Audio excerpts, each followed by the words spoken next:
ഹരിം പരമാനന്തമുപദേഷ്ടാരമീശ്വരം വ്യാപകം സർവലോകാനാം കരണം തം ഭജമ്യഹം.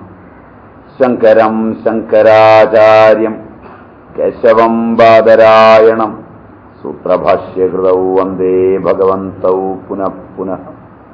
സദാശിവസമാരംഭം ശങ്കരാചാര്യമധ്യമാം അസ്മദാചാര്യപര്യന്താം വന്ദേ ഗുരുപരമ്പരാം. ബോധാനന്തം ച കല്യാണം ഫലാനന്തമാത്മജം സച്ചിദാനന്തമാത്മജം അച്യുതാനന്തഗുരും.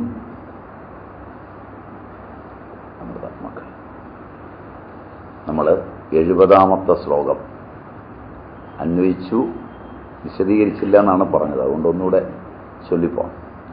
ആപൂര്യമാണമചലപ്രതിഷ്ഠം സമുദ്രമാപ പ്രവിശന്തി യദ്വത് തദ്വത് കാമായം പ്രവിശന്തി സർവേ സശാന്തിമാപ്നോതി ന കാമകാമി. ആപൂര്യമാണം അചലപ്രതിഷ്ഠം സമുദ്രം ആപഹ യദ്വത് പ്രവിശന്തി തദ്വത് സർവേ കാമാഃ യം പ്രവിശന്തി സഹ ശാന്തിം ആപ്നോതി. ആപൂര്യമാണം എങ്ങും ജലം കൊണ്ട് നിറഞ്ഞിരിക്കുന്നതും അചലപ്രതിഷ്ഠം സ്ഥിരമായി നിൽക്കുന്നതുമായ സമുദ്രം, സമുദ്രത്തിൽ ആപഹ യദ്വത് പ്രവിശന്തി, പല നദികളിൽ നിന്നുള്ള ജലം എപ്രകാരമാണോ പ്രവേശിക്കുന്നത്, തദ്വത് അപ്രകാരം സർവേ കാമ സകല വിഷയങ്ങളും യം പ്രവിശന്തി യാതൊരു മുനിയിൽ പ്രവേശിക്കുന്നുവോ സഹ അവൻ ശാന്തിം പരമമായ ശാന്തിയെ ആപ്നോതി പ്രാപിക്കുന്നു. എല്ലാ കാമങ്ങളും എല്ലാ ദിശകളിൽ നിന്ന് മുനിയിലേക്ക് വന്നു ചേരുമ്പോഴും മുനി ശാന്തനായി ഭവിക്കുന്നു. ന കാമകാമി, കാമകാമി ന, കാമ്യ വിഷയങ്ങളെ ഇച്ഛിക്കുന്നവൻ ശാന്തി ന ആപ്നോതി, ശാന്തിയെ പ്രാപിക്കുന്നില്ല. ഇതാണ് ഏതാണ്ട് 2-ാം അധ്യായത്തിന്റെ പരമമായ ചിത്രം തരുന്ന ശ്ലോകം. കഴിഞ്ഞ ശ്ലോകത്തില് മുനിയും ഭൂതങ്ങളും തമ്മിലുള്ള വ്യത്യാസം പറഞ്ഞു. ഭൂതസഞ്ചയങ്ങൾ ഉറങ്ങുന്നിടത്ത് മുനി ഉണർന്നിരിക്കുന്നുവെന്നും ഭൂതങ്ങൾ ഉണർന്നിരിക്കുന്നിടത്ത് മുനി ഉറങ്ങുന്നുവെന്നും പറഞ്ഞു. ഇത് വളരെ വിശദമായി നമ്മൾ പഠിച്ചു. എനിക്ക് തോന്നുന്നത് ഒരുപാട് ടൈം അതിനെടുത്തു എന്നാണ് തോന്നുന്നത്. അതിൻ്റെ നല്ലൊരു ഓർമ്മ നിലനിർത്തിക്കൊണ്ട് അടുത്തതിലേക്ക് കയറിയാൽ പരമമായൊരു സത്യം പറയുക. എപ്രകാരമാണോ നാനാനദികളിൽ നിന്ന് നാനാ ദിശകളിൽ നിന്ന് പരിപൂർണവും ഏവം അചലപ്രതിഷ്ഠവുമായ സമുദ്രത്തിൽ, നിറഞ്ഞുകിടക്കുന്ന സമുദ്രം, എല്ലാ നദിയിലെയും വെള്ളം ആ സമുദ്രത്തിലേക്ക് വരുമ്പോഴും സമുദ്രം അതുപോലെ നിൽക്കുക, അതിന് മാറ്റം ഉണ്ടാകുന്നില്ല.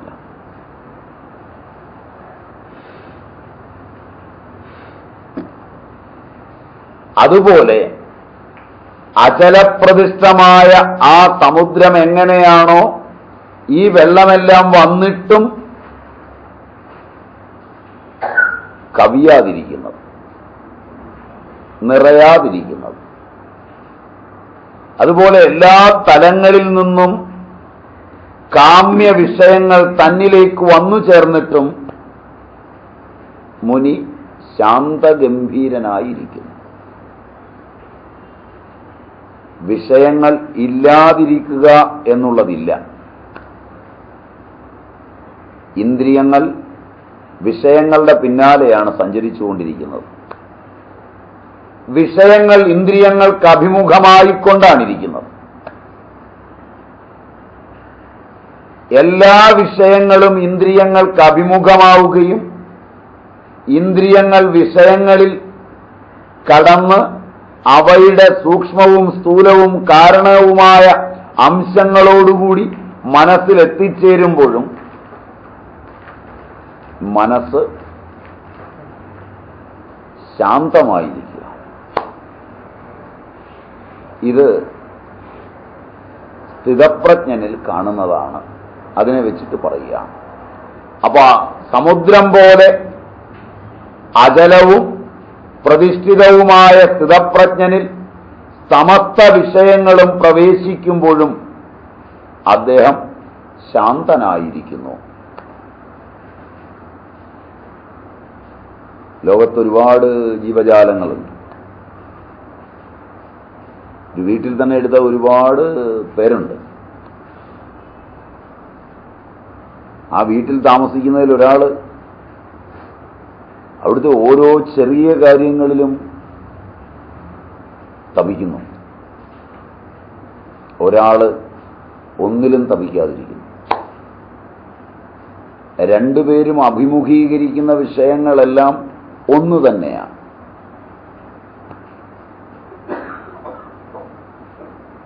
ഇത് വീടുകളൊക്കെ പഠിച്ചു നോക്കിയാൽ വളരെ എളുപ്പത്തിൽ മനസ്സിലാവും. നിങ്ങളുടെയൊക്കെ വീടുകൾ, നിങ്ങളുടെയൊക്കെ പ്രവർത്തന മണ്ഡലങ്ങൾ, നിങ്ങൾ കുറേ സമയം വീട്ടിലാണ്, കുറേ സമയം ഭാഗവത സപ്താഹത്തിലാണ്, കുറേ സമയം ഗീതാ പ്രഭാഷണത്തിലാണ്, കുറേ സമയം നിങ്ങളെ എടുത്തു കഴിഞ്ഞാൽ നിങ്ങൾക്ക് സംഘടനകളുണ്ട്. ജാതിയുടെ, മതത്തിൻ്റെ, വർഗത്തിൻ്റെ, വർണ്ണത്തിൻ്റെ ഒക്കെ സംഘടനകൾ നിങ്ങളോടൊപ്പമാണ്. ഇവിടെയൊക്കെ നിങ്ങൾ പ്രവർത്തിക്കുന്നുണ്ട്. നിങ്ങൾ എവിടെ ചെന്ന് കഴിഞ്ഞാലും അസ്വസ്ഥമാക്കുന്ന വിഷയങ്ങൾ ഉണ്ടെങ്കിൽ എല്ലായിടത്തും ഉണ്ട്. നിങ്ങളെ അസ്വസ്ഥമാക്കുന്ന വിഷയങ്ങൾ ഇല്ലാതായാൽ നിങ്ങൾ എവിടെ പോയാലും അതില്ല. വിദ്യാഭ്യാസത്തിൽ ഈ ഒരു സാധനം മാത്രമേ ഇല്ലാവുള്ളൂ. ലോകത്തുനിന്ന് വിഷയങ്ങൾ തുടച്ചു നീക്കി ശാന്തി ഉണ്ടാക്കാനാണ് എല്ലാവരും ശ്രമിക്കുന്നത്. ഒരു സ്ഥലത്ത് ചെന്നിരുന്നാൽ അവിടെ കാണുകയും കേൾക്കുകയും ചെയ്യുന്ന വിഷയങ്ങളെല്ലാം നിങ്ങളുടെ സങ്കല്പനത്തിന്റെ ഒരു അടുക്കിലാക്കി വെച്ചിട്ട് മാത്രമേ ശാന്തമാകൂ എന്ന തീരുമാനത്തിൽ നിങ്ങൾ അതിനെ മുഴുവൻ മാറ്റിമറിക്കാൻ ശ്രമിക്കുക. അടുത്തയാളിന് അതിന് വിപരീതമായ സങ്കല്പമായി. സങ്കല്പങ്ങൾ ഇല്ലാത്തവരുടെ എണ്ണം കുറഞ്ഞു വരികയാണ്.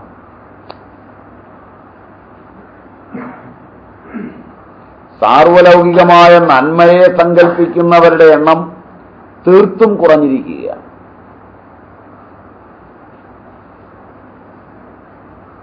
യോ ഹേ സോ ഹേ എന്ന് പറയുന്ന ആളുകൾ ഇന്നില്ല. എങ്ങനെയോ അങ്ങനെ ആ ഒരു ശാന്തിയുള്ളവരുടെ എണ്ണം കൂടിയിരുന്നപ്പോൾ ഈ പ്രപഞ്ചവും ശാന്തമായിരുന്നു.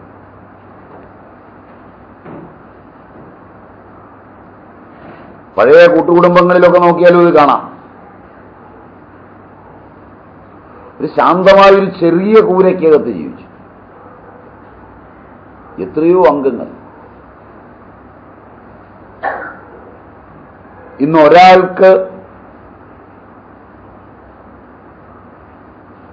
ഒരു നിമിഷം അവനിലുണ്ടാകുന്ന വിചാരവും വേറൊരു നിമിഷം അവനിലുണ്ടാകുന്ന വിചാരവും അവൻ കാണുന്ന വിഷയങ്ങളും പ്രതി ശാന്തനാകാൻ കഴിയാത്ത അവസ്ഥയാണ്. അപ്പോൾ പിന്നെ അനേകം പേര് കൂടിയാലത്തെ കഥ. ഒരിടത്തൊരു 5 മിനിറ്റ് ഒരാൾ പോയിരുന്നാൽ ഇരിപ്പുറയ്ക്കില്ല.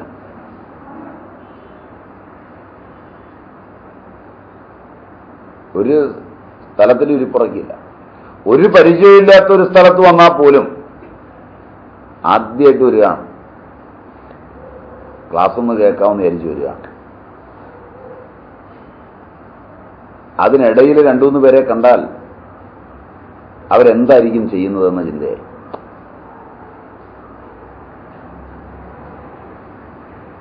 അതുകൊണ്ട് ഇരിക്കുന്ന സ്ഥലത്തുനിന്ന് അവരെ ഇടയ്ക്കിടയ്ക്ക് ശ്രദ്ധിച്ചില്ലെങ്കിൽ പറ്റില്ല, അത് നോക്കാൻ പോകും. നമ്മളെ ഒന്നും ഏൽപ്പിച്ചിട്ടില്ലാരും, നോക്കേണ്ട കാര്യമില്ല, അവിടെ എന്തൊക്കെയാണ് നടക്കുന്നത്. അവസാനം നമ്മൾ ഇവിടുന്ന് പോകുമ്പോൾ നമ്മൾ പഠിക്കേണ്ട കാര്യങ്ങൾ വിട്ടിട്ട് അവിടെ നടക്കുന്ന ഒട്ടേറെ കാര്യങ്ങളുടെ ഒരു അറിവുമായിട്ടാണ് ഇറങ്ങിപ്പോകുന്നത്. ഗീത മറന്നുപോവുകയും ഇതിൻ്റെ മുകളിലും താഴെയുമുള്ള ഹാളുകളിലെ സംഭവ വിവരങ്ങളും അതിലെ ഫർണിച്ചറുകളും അതിൽ ഇരിക്കുന്ന സാധനങ്ങളും അതിൽ വന്നു പോകുന്നവരും അതിൻ്റെ പ്രവർത്തകരും ബാക്കിയുള്ളവരും എല്ലാം നമ്മുടെ കൃത്യമായ പഠനത്തിന് വിധേയമാകുന്നുണ്ട്.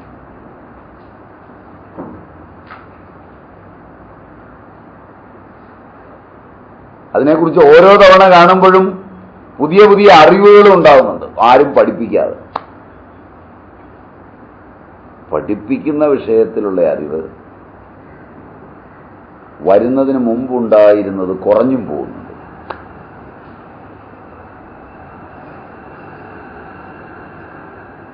ഈയൊരു തലം മനസ്സിനുണ്ട്.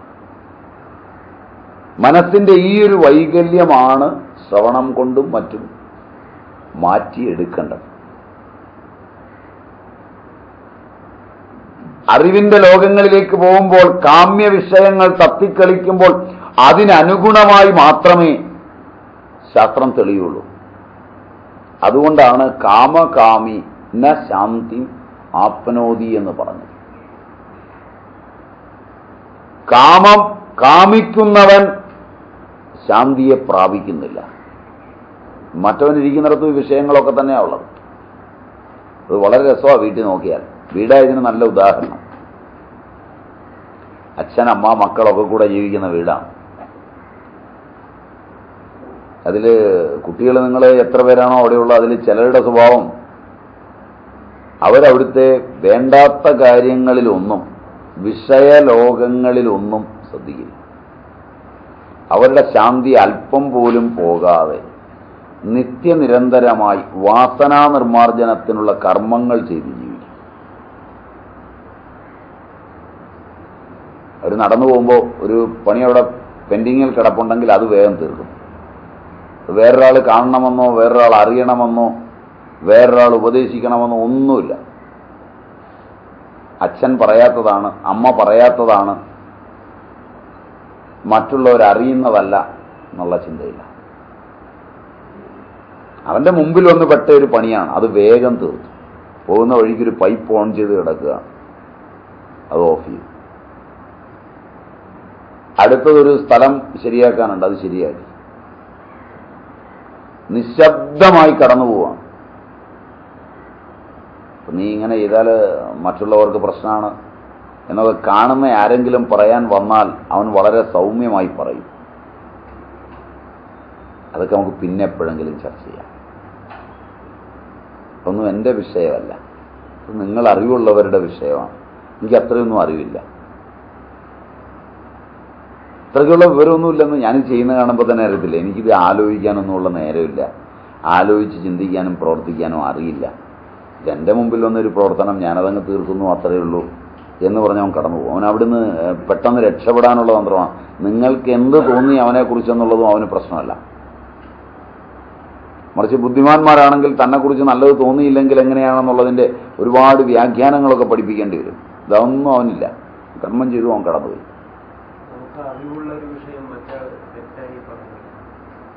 നമുക്കറിവുള്ള നമ്മുടെ അറിവ് എങ്ങനെയാണെന്നുള്ളതാണ് പ്രശ്നം. നമ്മുടെ അറിവ് അതിൻ്റെ സൈദ്ധാന്തികമായ അറിവാണോ പ്രായോഗികമായ അറിവാണോ, പ്രായോഗികവും സൈദ്ധാന്തികവും ചേർന്ന അറിവാണോ? ഏതെങ്കിലും തലത്തിലുള്ള അറിവാണെങ്കിൽ അത് ശരിയാവില്ല. സൈദ്ധാന്തികമായ അറിവാണെങ്കിൽ പ്രയോഗത്തിൽ ചില വ്യതിയാനങ്ങൾ ഉണ്ടാവും. അതുകൊണ്ട് സൈദ്ധാന്തികമായ അറിവിനെ വെച്ചാണ് നമ്മൾ ഏറ്റുമുട്ടാൻ പോകുന്നതെങ്കിൽ അത് വിഡ്ഢിത്തമാണ്. പ്രയോഗത്തിലുള്ള അറിവ് പലപ്പോഴും സാർവലൗകികമല്ല, വിശേഷ അറിവാണ്. അറിവ് രണ്ട്, സാമാന്യം, വിശേഷം. ചോദ്യം നല്ലതാണ് അതിനിടയ്ക്ക്. അതുകൊണ്ട് അതുകൂടെ വിശദീകരിച്ചിട്ട് പോകാം. ഒരാളൊരു കർമ്മം ചെയ്യുമ്പോൾ അയാൾ വിശേഷമായ അറിവിലാണ് അത് ചെയ്യുന്നത്. അതിന് സാമാന്യവും സാർവലൗകികവുമായ ഒരു അറിവുണ്ട്. അതതിൻ്റെ സിദ്ധാന്തമാണ്. അത് ആ കർമ്മം ഉണ്ടായിക്കഴിഞ്ഞ് രൂപാന്തരപ്പെട്ടതാകാം, ആ സിദ്ധാന്തം രൂപപ്പെട്ടിട്ട് കർമ്മം ഉണ്ടായതാകാം, ഓർ ബോത്ത്. ഇതിനൊക്കെ ഉദാഹരണം വേണോ ആവോ? നിങ്ങൾക്ക് മനസ്സിലാവുമെന്നാണ് എൻ്റെ വിശ്വാസം. വേണം, ഉദാഹരണം വേണം. വോൾട്ടാ സെല്ല് കണ്ടുപിടിച്ച് കഴിഞ്ഞാണ് രാസോർജം വൈദ്യുതോർജമായി മാറുന്നു എന്ന സിദ്ധാന്തമുണ്ടാകുന്നത്. മനസ്സിലായി? വോൾട്ടാ സെല്ലിന്റെ കണ്ടുപിടുത്തം എന്ന് പറയുന്ന ഒരു വിശേഷ വസ്തുവാണ്. അത് ഒട്ടേറെ സാമാന്യ തത്വങ്ങളിലേക്ക് കൊണ്ടുപോകാവുന്നതും അതിനേക്കാൾ പ്രയോജനഹേതുക്കളായ പലതിനെയും കണ്ടെത്താവുന്നതുമായ ഒരു സിദ്ധാന്തത്തിന് വഴിവെക്കുമ്പോഴാണ് രാസോർജം വൈദ്യുതോർജമായി മാറുന്നു എന്ന് തിയറി ഉണ്ടാകുന്നത്. മനസ്സിലായി? യാദൃച്ഛികമായ വിശേഷമായൊരു കർമ്മത്തിന്റെ ഫലത്തിൽ മാത്രം നിന്നുകൊണ്ട് വിശേഷത്തെ അഭിനന്ദിക്കുവാനോ നിന്ദിക്കുവാനോ ഒരുങ്ങുമ്പോൾ അത് സാമാന്യമല്ല. ആ വിശേഷത്തിൽ നിന്ന് സാമാന്യത്തിലേക്ക് പോയപ്പോൾ അന്ന് അത് രാസോർജം വൈദ്യുതോർജമായി മാറുന്നത്. അതിൽ അനേക കണ്ടുപിടുത്തങ്ങൾ ഉണ്ടായപ്പോൾ ഈ രാസോർജം വൈദ്യുതോർജമായി മാറുന്നു എന്നത് വിശേഷമായി മാറുകയും ഇലക്ട്രോൺസിന്റെ മൂവ്മെന്റ് എന്ന വേറൊരു സാമാന്യം രംഗപ്രവേശം ചെയ്യുകയും ചെയ്യും. മനസ്സിലായില്ല? വോൾട്ടാ സെൽ എന്ന് പറയുന്നത് ഒരു വിശേഷം. സോ അതൊരു മൈനർ ട്രൂത്ത്. അതിൽ രാസോർജം വൈദ്യുതോർജമായി മാറുന്നു എന്നത് കുറെ കൂടെ ഉയർന്ന സത്യം. അത് വീണ്ടുമുള്ള വികാസത്തിന്, അറിവിന്റെ വികാസത്തിന് വിധേയമായപ്പോൾ ഇലക്ട്രോൺസ് ആണ് മൂവ് ചെയ്യുന്നത് എന്നൊരുവൻ അറിയുമ്പോൾ, ശാസ്ത്രജ്ഞൻ അറിയുമ്പോൾ, ഈ സാധനം വീണ്ടും മൈനർ ആവുക. മനസ്സിലായില്ല? അപ്പൊ നാം ഇന്ന് നിലകൊള്ളുന്നൊരു സത്യം വിശേഷമാണെങ്കിൽ അതിനപ്പുറത്തൊരു സാമാന്യമുണ്ട്. ആ സാമാന്യം ഈ വിശേഷത്തെക്കാൾ സൂക്ഷ്മവും ഗഹനവും വിപുലവും കൂടുതൽ ശാസ്ത്രസമ്മതിയുള്ളതുമായിരിക്കും. മനസ്സിലായി? ഇതാണിത് പഠിക്കുമ്പോൾ അറിയേണ്ടത്. അപ്പൊ വിശേഷം എന്നറിയപ്പെടുന്ന അറിവുകളിൽ നിന്ന് നാം തർക്കവിതർക്കങ്ങൾ ഉതിർക്കരുത്. അത് നമുക്ക് ഇനി അങ്ങോട്ട് അറിയാനുള്ള അറിവിന്റെ വാതിലുകൾ കൊട്ടിയടയ്ക്കുകയാണ്. ബിക്കോസ് ഇത് ഫൈനലായി. അറിവ് ഫൈനലായി എന്നൊരുവൻ തോന്നിക്കഴിഞ്ഞാൽ പിന്നെ അതിന് വികാസ പരിണാമമില്ല. വിശേഷമായ അറിവിലാണ് തോന്നൽ വരുന്നതെങ്കിൽ അവൻ പരിച്ഛിന്നനായി, ഉദ്വേഗമുള്ളവനായി, ഉത്കണ്ഠാകുലനായി, രോഗിയായി, തകർച്ചയിലായി. കർമ്മങ്ങളിലായാലും അറിവിലായാലും അവൻ ഒരുപോലെ സഞ്ചരിക്കുന്നത് അറിവിന്റെ ലോകങ്ങളിലൂടെയാണ്. അതിലെ അറിവ് മാത്രമേ ആനന്ദവും തരൂ. കർമ്മത്തിന്റെ പ്രതിഫലങ്ങൾ ഒന്നും ആനന്ദം തരില്ല. എൻ്റെ ഒരു കർമ്മത്തിന് നല്ലൊരു പ്രതിഫലം കിട്ടി, ആ കർമ്മത്തിലെ ആനന്ദം പ്രതിഫലത്തിൽ ഞാൻ ഉന്നയിച്ചാൽ അത് എൻ്റെ കയ്യിലേക്ക് കിട്ടി അടുത്ത നിമിഷം ഒരു മോഷ്ടാവ് കൊണ്ടുപോയി കഴിയുമ്പോൾ ദുഃഖം തന്നെയാണ് കിട്ടുന്നത്. കർമ്മത്തിലാണ് ആ ആനന്ദമെങ്കിൽ അത് അനുസ്യൂതമാണ്. അതിൽ ധനം എനിക്ക് പ്രശ്നമേ ആകുന്നില്ല. മനസ്സിലാവുമോ ആവോ? ആ കർമ്മത്തിൽ നിന്ന് എനിക്ക് കിട്ടിയ പ്രതിഫലം ഞാൻ ഭാര്യയുടെ പേരിലിട്ടു, ഭർത്താവിന്റെ പേരിലിട്ടു, മക്കളുടെ പേരിലിട്ടു, അതൊക്കെ അവർ നശിപ്പിച്ചു കളഞ്ഞു. നിത്യദുഃഖത്തിന് കാരണം ഈ മറ്റീരിയൽസാണ്. അത് ആരുടെ പേരിൽ ഇടുന്നു എന്നുള്ളത് എന്നെ ബാധിക്കുന്നില്ല. അതിൻ്റെ ആനന്ദം എൻ്റേതാണ്. അത് അനുസ്യൂതമാണ്. ശരിയാണോ എന്ന് ആലോചിച്ചോ? അത് അനുസ്യൂതമാണ്. അത് ഈ മറ്റീരിയലിൽ ചേർത്ത് വ്യവഹരിക്കുന്ന ആനന്ദവും അതിൽ നിന്നാണ് കിട്ടിയത്. അതില്ലെങ്കിൽ ഈ മെറ്റീരിയൽ ഇല്ല.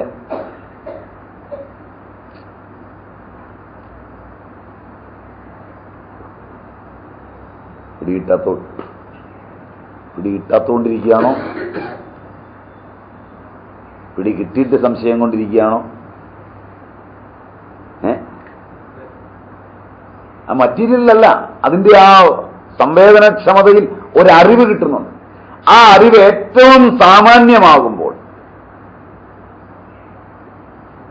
വിശേഷഭാവങ്ങളെ മുഴുവൻ ഉല്ലംഘിക്കുമ്പോൾ ആണ്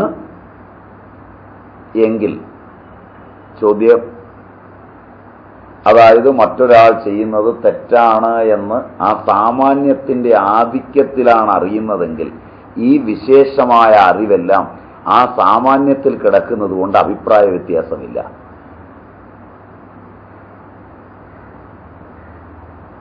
ഏത് വിശേഷമായ അറിവും സാമാന്യത്തിലൊരംഗമായി കിടക്കുന്നതാണ്. ഒരു വിശേഷമായ അറിവ് വേറൊരു വിശേഷമായ അറിവിന് വ്യതിരിക്തമായതുകൊണ്ടേ അഭിപ്രായ വ്യത്യാസങ്ങളുള്ളൂ. അത്രയല്ലേ ഉള്ളൂ. അലക്സാണ്ടർ വോൾട്ടയുടെ വോൾട്ടായിക് സെല്ലിലെ നിയമങ്ങൾ, അതിന്റെ ഉപയോഗങ്ങൾ, അതിനെ സമർത്ഥിക്കുവാൻ കൊണ്ടുവന്ന രാസോർജവും വൈദ്യുതോർജവുമായുള്ള ഊർജ പരിണാമം അതിനെ സമർത്ഥിക്കുവാൻ പര്യാപ്തമാണ്.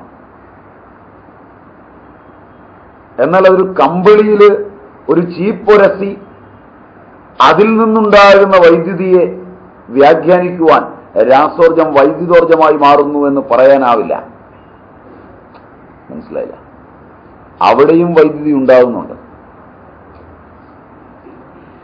ഒരു ഇലക്ട്രിക് ഫീൽഡ് ഉണ്ടാകുന്നുണ്ട്. അതുകൊണ്ടാണ് ആ പേപ്പറിനെ ചാടിപ്പിടിച്ചത്. ശരിയല്ല? ഇതിന് രണ്ടിനെയും വ്യാഖ്യാനിക്കാവുന്ന ഒരെണ്ണം വന്നാൽ വിശേഷത്തിൽ ഈ തത്വം ശരിയും സാമാന്യത്തിൽ ആ തത്വം എല്ലാത്തിനെയും ഗ്രഹിക്കുന്നതാണ്. എല്ലാത്തിനെയും ഗ്രഹിക്കുന്ന ഒരു തത്വത്തിന് ചെറിയ തത്വത്തോട് എതിർപ്പുണ്ടാവേണ്ടതില്ല. മനസ്സിലായില്ല? ഇതെല്ലായിടത്തും പ്രശ്നമാണ്. എല്ലാ കുളങ്ങളിലെയും എല്ലാ കൂപങ്ങളിലെയും വെള്ളം പ്രളയം വന്നു കഴിഞ്ഞാൽ പ്രത്യേകിച്ചില്ല. ഇങ്ങനെ ഉദാഹരണം നമ്മൾ പഠിച്ചു കഴിഞ്ഞതാണ്. എറണാകുളംകാർക്ക് നല്ലല്ലോ അറിയാം. നല്ല മഴക്കാലം വന്നാൽ പിന്നെ ഇവിടെ സെപ്റ്റിക് ടാങ്കും കിണറുമൊന്നും വേറെ ഇല്ല. ആണ്ടിലൊരു കഷ്ടിച്ചൊരു 15 ദിവസമെങ്കിലും ഈ വെള്ളമൊക്കെ കുടിച്ച് ജീവിക്കുന്നവർ ആരോഗ്യ സംരക്ഷണത്തിന്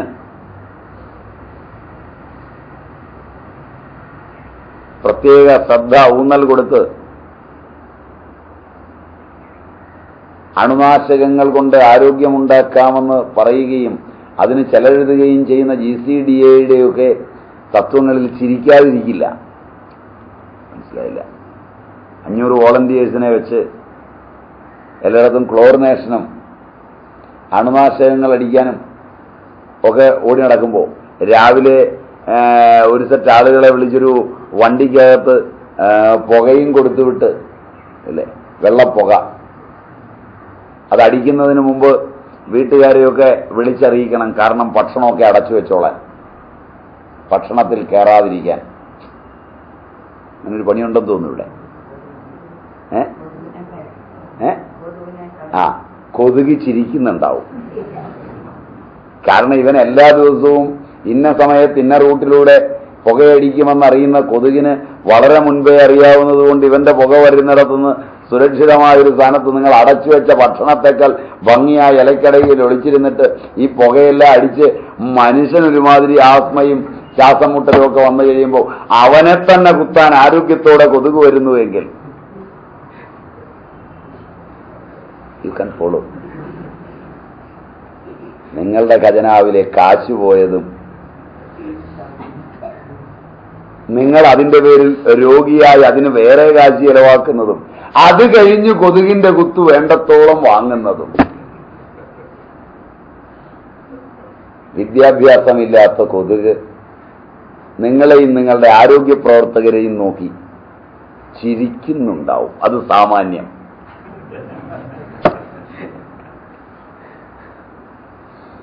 കുറച്ച് അതിൽ കടന്നുപോയെന്നാ തോന്നുന്നത് അല്ലേ?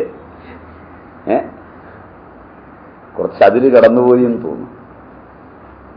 Not true. ശരിയല്ല? അവിടെയാണ് സാമാന്യമായ അറിവില്ലാത്ത സാമൂഹിക പരിഷ്കർത്താക്കൾ വിശേഷത്തിൽ ചെയ്യുന്നത് അത്രയും വിഡ്ഢിത്തങ്ങളായി മാറും.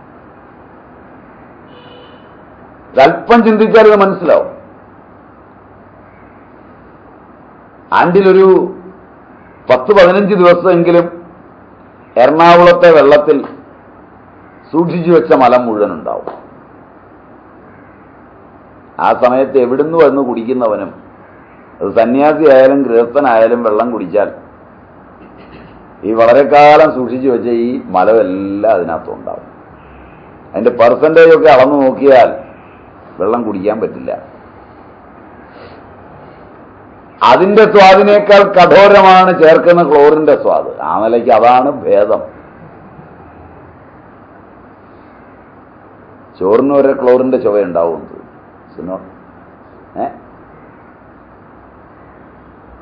ഈ സമയത്ത് ക്ലോറിനൊന്നും കേട്ടിട്ട് യാതൊരു കാര്യവുമില്ല. കാരണം എത്ര സ്ഥലത്ത് ഇതുകൊണ്ട് അടിക്കാൻ പറ്റും, എത്രത്തോളം ഇത് കയറ്റാൻ പറ്റും. ചില ഏരിയയിലേക്കുള്ള ഉദ്യോഗസ്ഥൻ ചിലപ്പം വന്നൊന്നും തന്നെ ഇരിക്കില്ല. ശരിയാണ്, ശരിയാണ്. മാത്രമല്ല 2 കിണർ അപ്പുറത്തും ഇപ്പുറത്തും കൊണ്ട് ഒരിടത്തടിച്ച് തിരക്കിൽ പോയി. അവിടെ വെച്ച് തീർന്നു സാധനം, അടിക്കുന്ന സാധനം എടുത്തോണ്ടിരാമെന്ന് പറഞ്ഞ് പോയതാണ്. അപ്പോൾ അടുത്ത ഏരിയയിലേക്കുള്ള പ്രവർത്തനത്തിന് തിരക്കായതുകൊണ്ട് ഇവിടെ നിർത്തിയിട്ട് പോയതാണ്. ബാക്കിയുള്ളിടത്തൊക്കെ ഒപ്പേ ഉള്ളൂ. അപ്പൊ ഇവിടെ ഉണ്ടായിരുന്ന മലത്തെ അണുക്കളൊക്കെ തൊട്ടപ്പുറത്ത് അടിക്കാത്ത കിണറുണ്ട്, അതിനകത്തോട്ട് തൽക്കാലം ചേക്കേറി. ഇവന്റെ വീര്യം കുറയുമ്പോഴേക്ക് അവനൊക്കെ കൂടെ ഇങ്ങോട്ടൂടെ വന്നു. ശരിയല്ല, ശരിയല്ല. പിന്നെ ഇതൊക്കെ അടിച്ചതാണെന്ന ഒരു ബോധത്തിലാണ് നമുക്കാകെ ശാന്തി കിട്ടുന്നതെങ്കിൽ ഇതൊക്കെ അപകടം വരുത്തുകില്ല എന്ന ബോധമാണ് കുറെ കൂടി ഉയർന്ന ബോധം. മനസ്സിലായില്ല? അപകടം വരുത്താനുള്ള ഒരു സാധനത്തെ ഞങ്ങൾ നിയന്ത്രിച്ചിട്ടുണ്ട്. ഇതിൽ പലപ്പോഴും മരുന്ന് പുറത്ത് വേറെ ആവശ്യത്തിന് കൊടുത്തിട്ട് മരുന്നടിച്ച കുറ്റിയിലെ മണമുള്ള വെള്ളം അടിച്ചിട്ടാണ് ഇവർ പോകുന്നത്. അതിന്റെ ചില്ലറയ്ക്ക് അവരും വെള്ളം അടിക്കും. മനസ്സിലായില്ല? നിങ്ങൾക്ക് ഇതൊക്കെ ഫോളോ ചെയ്യാൻ പ്രയാസമെന്നാണ് എനിക്ക് തോന്നുന്നു. എനിക്ക് കുറെ സുഹൃത്തുക്കൾ ആ വഴിയിലുണ്ട്. അവർ പറയും, സ്വാമി ഇത് അവിടുന്ന് അനുവദിക്കുന്നത് അവര് തന്നെ പകുതിയെ തരുള്ളൂ, അവിടുന്ന് പകുതി വിൽക്കും. പകുതി മുകളിലുള്ള ഓഫീസർ പകുതി എടുത്തുകൊണ്ട് വീട്ടിൽ പോകും. അതിന്റെ പകുതിയെ ഞങ്ങളുടെ കൈ കിട്ടുള്ളൂ. അവരിത്ര എടുത്താൽ പിന്നത്തെ പകുതി ഞങ്ങൾ എടുത്തില്ലെങ്കിൽ പിന്നെ എങ്ങനെയാണ് പടച്ചോൻ സഹിക്കുക? മനസ്സിലായില്ല? അത് ഞങ്ങളും എടുക്കും. പിന്നെ ഈ കുറ്റിക്കകത്ത് മണമുള്ളത് കൊണ്ട്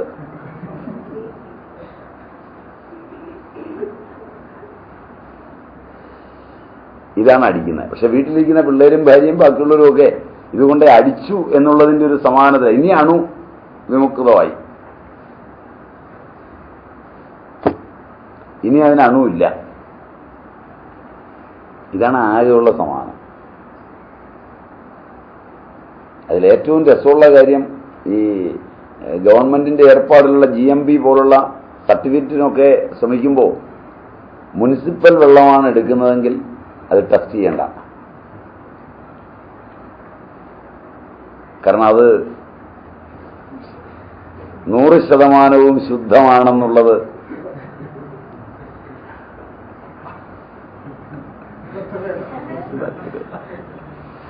ഈ ആയുർവേദ സ്ഥാപനങ്ങളൊക്കെ ഉണ്ടാക്കുമ്പോൾ അതിന് മുനിസിപ്പാലിറ്റിയുടെ വെള്ളം കിട്ടാനില്ലാത്ത ഏരിയയിൽ പോലും പൈസ അടച്ച് പമ്പ് അത്രയും പൈപ്പ് വലിക്കാൻ കാശും കൊടുത്ത് ചിലർ ഒരു പൈപ്പ് അവിടെ വെക്കും. എന്താ കാരണം എന്ന് വെച്ചാൽ ഇതിൽ നിന്നാണ് എടുക്കുന്നത് എന്ന് എഴുതി കൊടുത്താൽ പിന്നെ അവൻ സർട്ടിഫിക്കറ്റിന് ഓടണ്ട. കേരളത്തിലെ ഏത് കിണറ്റിൽ നിന്നുള്ള വെള്ളം കൊണ്ട് കൊടുത്താലും അതിൽ മാലിന്യം ഉണ്ടാവും. പിന്നെ അത് ടെസ്റ്റ് ചെയ്ത് തരുന്നവർ പറയുക, ഞങ്ങൾ എടുക്കാൻ വരുന്നതിന് 2 ദിവസം മുമ്പ് നിങ്ങളിത് അടിക്കുക, അതിനകത്ത് കുറഞ്ഞ തോതിൽ അണുനാശകങ്ങൾ. അതിന്റെ അളവ് കൂടുതൽ വന്നു കഴിഞ്ഞാലും പെശയാണ്. അപ്പൊ ഇവിടെയൊക്കെ മനുഷ്യൻ ശാസ്ത്രം എത്ര പുരോഗമിച്ചാലും വിശ്വാസത്തിലാണ് ജീവിക്കുന്നത്. വിശ്വാസം സാമാന്യവും ശാസ്ത്രം വിശേഷവുമാണ്. അതിനാ ഇത് പറഞ്ഞത്. വിശ്വാസം സാമാന്യവും ശാസ്ത്രം വിശേഷവുമാണ്. ശാസ്ത്രം സാമാന്യവും വിശ്വാസം വിശേഷവുമല്ല.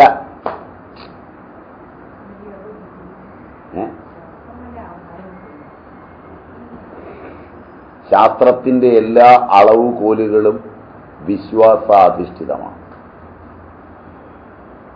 അമ്മയുടെ കയ്യിലേക്കൊരു സ്ക്രൂ ഗേജോ വെർണിയർ കാലിപ്പറോ സ്കെയിലോ ഏതളവുകോൽ തന്നാലും അമ്മയുടെ ഉള്ളിലെ ബോധം അനുനയിപ്പിക്കുന്ന ഇന്ദ്രിയങ്ങളിലെ അറിവിലൊരളവുകോലാണ് ആ വസ്തുവിന് ലഭിക്കുക. 2 സെന്റിമീറ്റർ അമ്മ അളന്ന് കൃത്യമായി എഴുതിയത് അടുത്തയാൾ അതേ അളവുകോല് കൊണ്ട് അളന്നിട്ട് 2.01 സെന്റിമീറ്റർ എന്ന് എഴുതുമ്പോൾ മറ്റൊരാൾ 1.99 സെന്റിമീറ്റർ എന്ന് എഴുതുമ്പോൾ അളക്കാൻ ഉപയോഗിച്ച കോലും അളവിന്റെ പിന്നിലിരിക്കുന്ന ശാസ്ത്രവും ഒന്ന് തന്നെ ആവുമ്പോഴും ശാസ്ത്രത്തെ അതിക്രമിക്കുന്ന വിശ്വാസം ആധാരമായി മാറുന്നു. അതുകൊണ്ട് വിശ്വാസാധിഷ്ഠിതമായി 1.9 മുതൽ 2.1 വരെ മാറാവുന്നതെന്ന് എല്ലാത്തിനും ശാസ്ത്രം ഒരു നീണ്ട റേഞ്ച് ഇടുന്നു.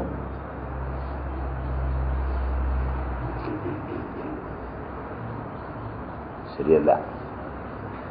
ശരിയല്ല.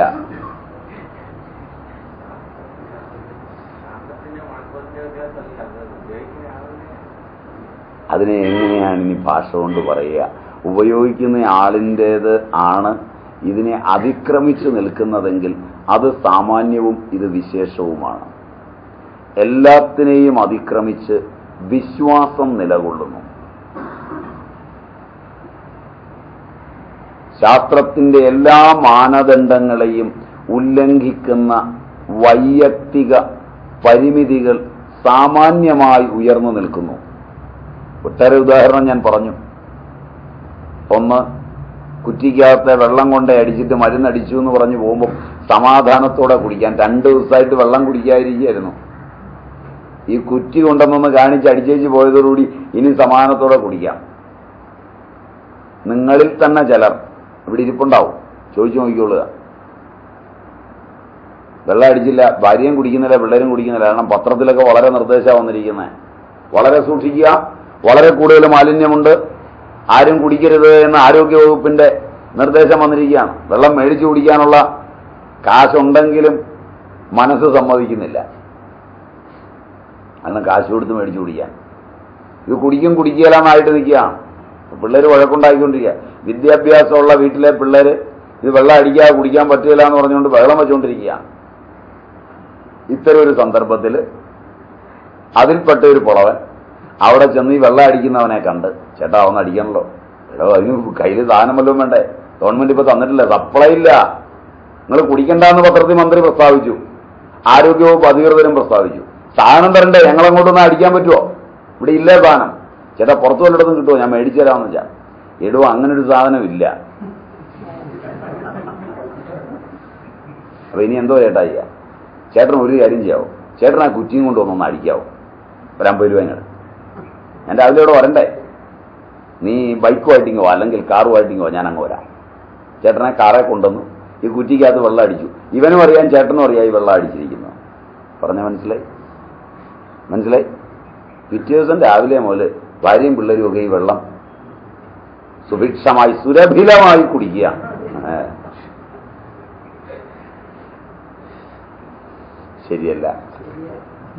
ശരിയല്ല.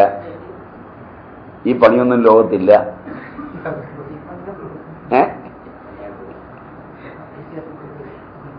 അപ്പൊ ശാസ്ത്രമാണോ വിശ്വാസമാണോ സാമാന്യം? ക്ലിയറായി?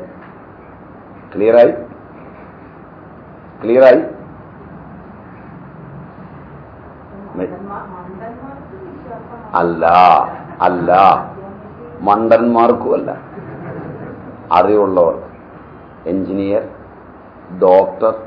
ഡോക്ടറുടെ മക്കൾ, അമ്മ, പഠിപ്പുള്ള റിസർച്ച് സ്കോളേഴ്സ് ഒക്കെ നിങ്ങൾ പ്രവർത്തിയെടുക്കുന്ന തൊഴിൽ മേഖലയിലെത്തുമ്പോൾ എത്ര പേരെ ഡിസ്റ്റിൽഡ് വാട്ടർ കയറ്റി നിങ്ങളുടെ വകുപ്പ് പറഞ്ഞു വിടുന്നുണ്ട്? ചോദ്യം മനസ്സിലായോന്നറിയില്ല.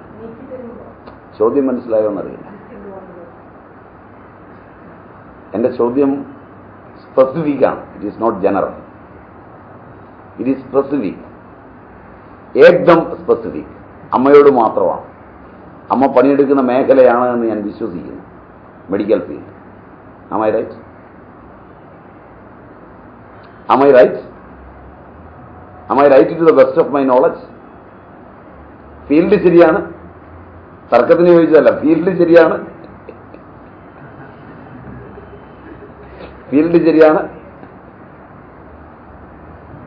അവിടെ കയറ്റിയത് ഡിസ്റ്റിൽഡ് വാട്ടർ ആണെന്ന് കയറ്റുന്നവനറിയാം. വളരെ വിദ്യാഭ്യാസമുള്ള ആളാണ്.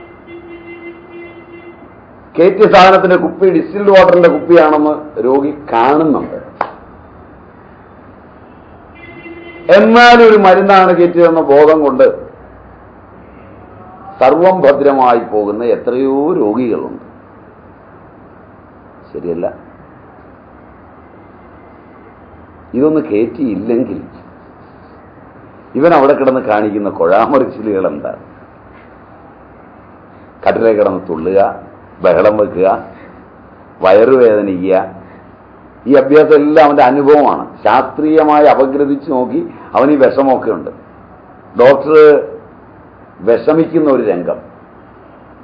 അപ്പം ഡോക്ടർ പുതുതായിട്ട് വന്നയാളാണ്, പഠിച്ചു, MBBS കഴിഞ്ഞു, ഉടനെ MD എടുത്ത് ചാർജിൽ ഇങ്ങ് വന്നിരിക്കുകയാണ്. MDയും DM-ഉം അടിച്ചു വാങ്ങിച്ച് ഇങ്ങ് വന്നിരിക്കുകയാണ്.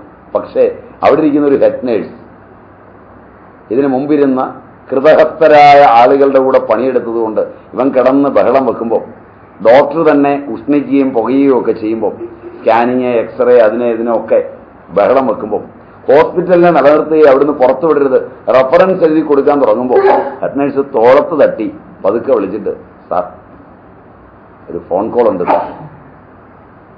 ഇവന് മറ്റൊന്നും തോന്നാതിരിക്കാൻ അവിടെ ഫോൺ കോൾ, സാറിനെ വിളിക്കുന്നു. കഴിഞ്ഞ് വന്നിട്ടാകാം സാർ. അസിസ്റ്റന്റ് നോക്കി നിൽക്കുന്നു, സാറിനെ വിളിച്ച് അകത്ത് കൊണ്ടുവന്നു. സാർ, ഇത്തരം ഒരു സമയത്ത് നമ്മുടെ പഴയ ചെറിയാൻ ഡോക്ടർ ഇത് എങ്ങനെയാണ് ചെയ്തത്?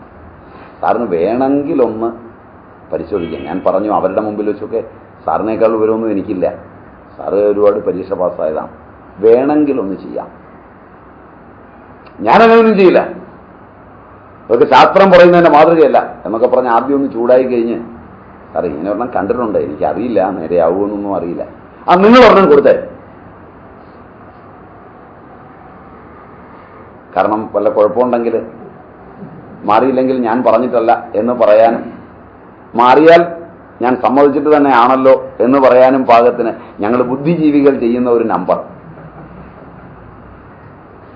ശാസ്ത്രത്തെ അവിടെയും ഉല്ലംഘിക്കുന്നു വിശ്വാസം. Am I right? ശാസ്ത്രത്തെ ഞങ്ങളുടെ ബുദ്ധിജീവി എന്നുള്ള അവസ്ഥയിലെ വിശ്വാസം അവിടെയും ഉല്ലംഘിക്കുന്നു. Am I right? അതുകൊണ്ടാണല്ലോ ഞങ്ങളവിടെ ശാസ്ത്രമല്ലല്ലോ പറഞ്ഞേ, അതുമാകാം ഇതുമാകാം, ഞങ്ങളുടെ ബുദ്ധി സമ്മതിക്കുന്നില്ല, എന്നാൽ സമ്മതിച്ചിരിക്കുന്നു. ഇതും പിടിയിട്ടില്ല. ഇതും കടന്ന് അവർ കൊണ്ടുപോയി ഇതം കയറ്റുന്നു. ഈ തുള്ളലും ചാട്ടിലും ഒക്കെ നിർത്തി അവൻ കിടക്കുന്നു മര്യാദ.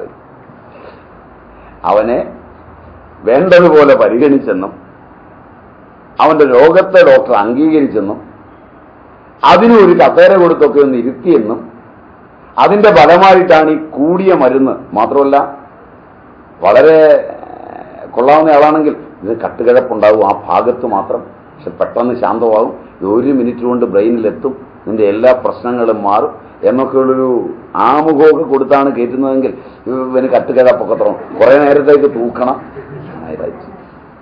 ശരിയല്ല.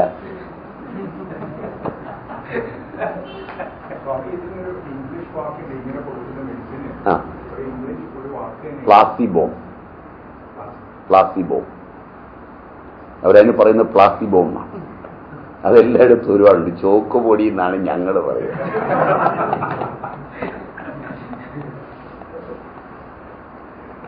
ചോക്ക് പൊടിക്ക് ഇത്രയും കഴിവുണ്ടെന്ന്.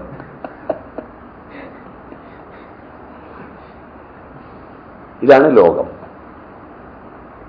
എല്ലായിടത്തും മാനവ വിശ്വാസം എല്ലാ ശാസ്ത്ര സാങ്കേതിക വിദ്യകളെയും ഉല്ലംഘിച്ചു നിൽക്കും.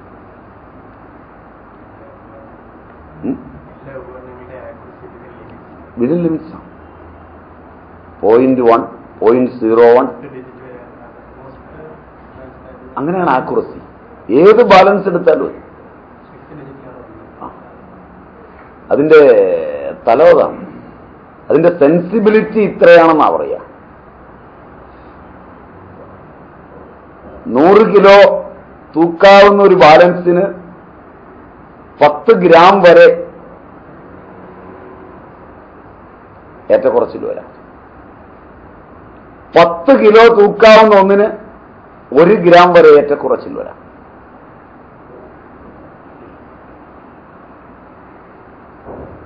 ഒരു കിലോഗ്രാം 300 മില്ലിഗ്രാം മുതൽ 1 കിലോഗ്രാം വരെ തൂക്കാവുന്ന ഒരു ബാലൻസിന് 1 മില്ലിഗ്രാം 10 മില്ലിഗ്രാം ഏറ്റക്കുറച്ചിൽ വരാം. അതിലൊക്കെ രസം 10 മില്ലിഗ്രാം തൂക്കാൻ വയ്യാത്ത 20 മില്ലിഗ്രാമിന് മുകളിലേക്ക് തൂക്കാവുന്ന ഒന്നിലെ ചേഞ്ച് 10 മില്ലിഗ്രാമിലാണെങ്കിൽ 20ഉം 30ഉം തമ്മിലുള്ള ചേഞ്ചിൽ നിന്ന് 10 മില്ലിഗ്രാം തൂക്കിയെടുക്കാം. മനസ്സിലായില്ല? ബാലൻസ് വാങ്ങിച്ചിട്ടുണ്ട്, ഇലക്ട്രോണിക് ബാലൻസ് വാങ്ങിച്ചിട്ടുണ്ട്, ഇത് മനസ്സിലാവും. ഇതറിയാൻ മേലാത്തവർ 10 മില്ലിഗ്രാമിന്റെ വേറെ വാങ്ങിക്കാൻ പോകും. ഇതിന്റെ ചേഞ്ചിൽ നിന്ന് തൂക്കാം. അത് ടെക്നോളജിയുടെ തിയറിയിൽ പറഞ്ഞിട്ടില്ല, പക്ഷെ ഇത് ടെക്നീഷ്യൻ അറിയാം, അതിന്റെ റിസർച്ചർക്ക് അറിയില്ല. അവൻ പറ്റില്ല എന്ന് പറയും. നിങ്ങളുടെ ടെലഫോണിൽ നിന്ന്, നമ്പറിൽ നിന്ന് അതിന്റെ 1 കിലോമീറ്റർ ചുറ്റളവിനുള്ളിലോ 100 മീറ്റർ ചുറ്റളവിനുള്ളിലോ 50 മീറ്റർ ചുറ്റളവിനുള്ളിലോ വേറൊരു കോഡ്ലെസ്സിലൂടെ നിങ്ങളുടെ നമ്പറിലൂടെ വിളിക്കാം. ടെക്നീഷ്യൻ ഇത് സമ്മതിക്കും, ടെലഫോൺ എഞ്ചിനീയർ സമ്മതിക്കില്ല. മനസ്സിലായില്ല? പിടികിട്ടിയില്ല. ഒരു കോഡ്ലെസ് ഫോണും കയ്യിൽ വെച്ച് അയൽവക്കംകാരന്റെ ഫോണിരിക്കുന്നതിൽ നിന്നൊരു 100 മീറ്റർ ഉള്ളിൽ നിന്ന് സുഖമായി 1.5 2 മണിക്കൂർ വിളിക്കാം. അത് ടെക്നീഷ്യൻ സമ്മതിക്കും അങ്ങനെ വിളിക്കാൻ പറ്റുമെന്ന്. നിങ്ങൾക്കായിരിക്കും ചാർജ് വരുന്നത്. ടെലഫോൺ എഞ്ചിനീയർ സമ്മതിക്കില്ല അങ്ങനെ വിളിക്കാൻ പറ്റുമെന്ന്. തിയറി കൂടുതൽ പഠിച്ചു തരാം.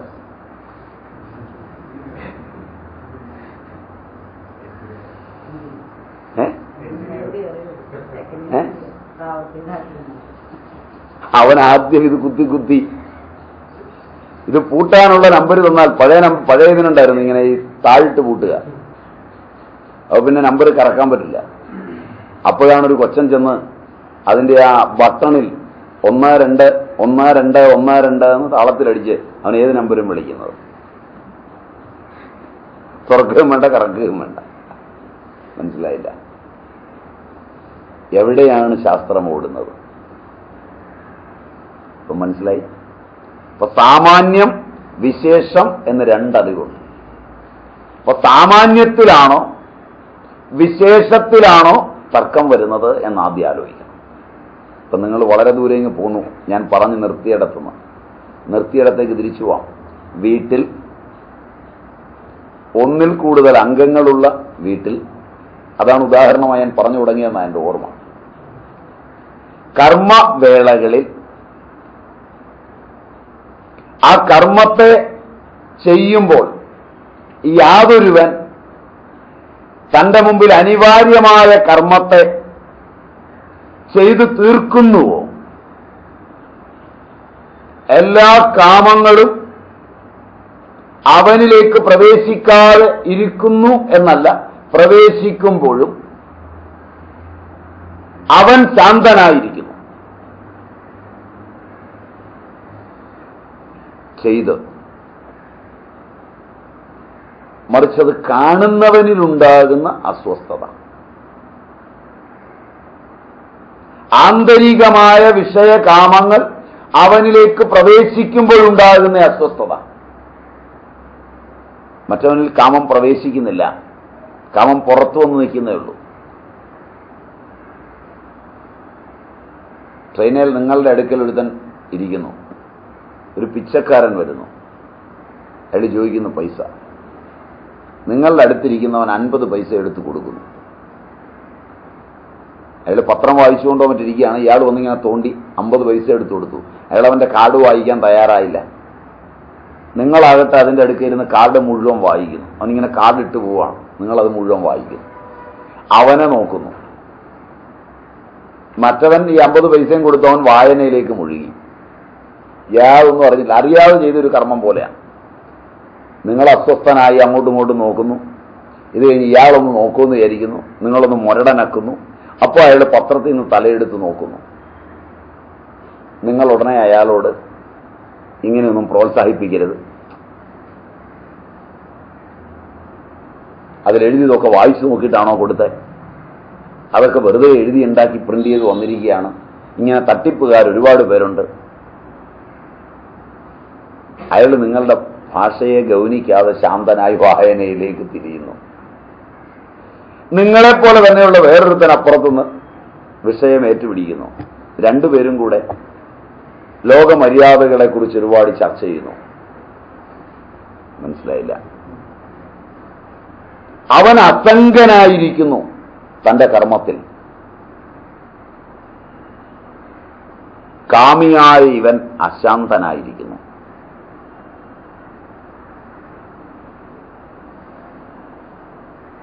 പൈസ കൊടുത്തത് അവനാണ്, പക്ഷെ അവൻ 50 പൈസ കൊടുത്തത് സാർവലൗകികമായി എല്ലാ പിച്ചക്കാർക്കും കൊടുത്തതായും അത് മുഴുവൻ ഇവന്റെ പോക്കറ്റിൽ നിന്ന് എടുത്തു കൊടുത്തതായും. മനസ്സിലായില്ല? അതിന്റെ വേദന മുഴുവൻ ഇവൻ അനുഭവിക്കുന്നതായും ലോകത്തുള്ള പിച്ചക്കാർ മുഴുവനും കൂടെ ചേർന്ന് ഇവനെ നശിപ്പിക്കുന്നതായും ഇവൻ വേദനിച്ച് അഭിമാനിച്ച് ദുഃഖിക്കുന്നു.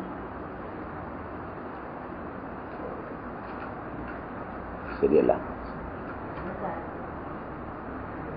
ഇതാണ് കാമകാമി. വിഷയകാമങ്ങളിൽ കാമം നിങ്ങൾക്ക് അങ്ങോട്ട് ചെന്ന് വാങ്ങുകയാണ്. നിങ്ങൾ ഒരു നിമിഷം പിച്ചക്കാരനും പൈസയും പൈസ കൊടുക്കുന്നവനും ആ പിച്ചക്കാരൻ ഇങ്ങനെ സമ്പാദിച്ചു കൂട്ടുന്നതും അവന്റെ ബാങ്ക് ബാലൻസും ഒക്കെ നിങ്ങളിലേക്ക് വരിക. അത് കണക്കൊക്കെ പറഞ്ഞു അതിനിടയ്ക്ക്. അത് ഞാൻ വിശദീകരിച്ച് നേരം കളയേണ്ടാന്ന് വെച്ചാൽ നിങ്ങൾക്ക് ബോധം ഉണ്ടാവുമെന്ന് വിചാരിച്ചാണ്. അതിനിടയ്ക്ക് രണ്ടുപേരും കൂടി കണക്ക് പറഞ്ഞു. ട്രെയിനിൽ ആകെപ്പാടെ ഈ കമ്പാർട്ട്മെന്റിൽ 70 പേര്, സീറ്റിംഗ് 70 പേരാ, 72 പേര്, 72+1 കാരണം TT ഉൾപ്പെടെ. അപ്പൊ 72 പേര് ഈ കമ്പാർട്ട്മെന്റിൽ. നിൽക്കുന്നത് എത്രയാ? ഒരു 30 പേര്, കാരണം യാത്രക്കാർ വേറെ എല്ലാം കൂടെ. അപ്പോ 102 പേര്. ഇങ്ങനെ എത്രയാ? 14 കമ്പാർട്ട്മെന്റ്. 14 കമ്പാർട്ട്മെന്റിലും കൂടെ 14 15 കൂട്ടുക, ഗുണിക്കാൻ എളുപ്പത്തിന് 20 ആക്കിക്കൊള്ളുക. 20 ഗുണം 100 മിനിമം എത്രയായി? 2000 പേരുണ്ട് ഇതിനകത്ത്. അതിനകത്തുനിന്ന് 2000 പേരിൽ നിന്ന് ഒരു 20% പേര് പൈസ കൊടുക്കുമെന്ന് സങ്കല്പിക്കുക. സ്റ്റാറ്റിസ്റ്റിക്സ് തെറ്റില്ല. എത്രയായി? 400 പേരായി. 400 പേര് മിനിമം 50 കൊടുക്കും. ആവറേജ് കൂട്ടണ്ട, മിനിമം കൂട്ടിയാൽ മതി. 200 രൂപ ഒരു ദിവസം കൊണ്ട് പോക്കറ്റിലായി. ടിക്കറ്റ് എടുക്കണ്ട. അവിടുന്ന് കയറി 2 സ്റ്റേഷൻ കഴിയുമ്പോൾ അവിടെ ഇറങ്ങുന്നു എന്ന് വിചാരിക്കുക. അടുത്ത ഇങ്ങോട്ടുള്ള വണ്ടിയെ വീണ്ടും കയറുന്നു എന്ന് വിചാരിക്കുക. ഒരു ദിവസം 4 വണ്ടിയെ കയറുന്നു എന്ന് വിചാരിക്കുക. ഒരു ദിവസത്തെ വരുമാനം 800 രൂപയായി. സ്റ്റാറ്റിസ്റ്റിക്സ് ആണ് രണ്ടുപേരും കൂടി ഇരുന്ന്. നമുക്ക് കിട്ടുന്ന വരുമാനത്തെ കൂടുതലായി. ഇങ്ങനെ പോയാൽ ഈ രാജ്യത്തിന്റെ നില എന്താവുന്നായി.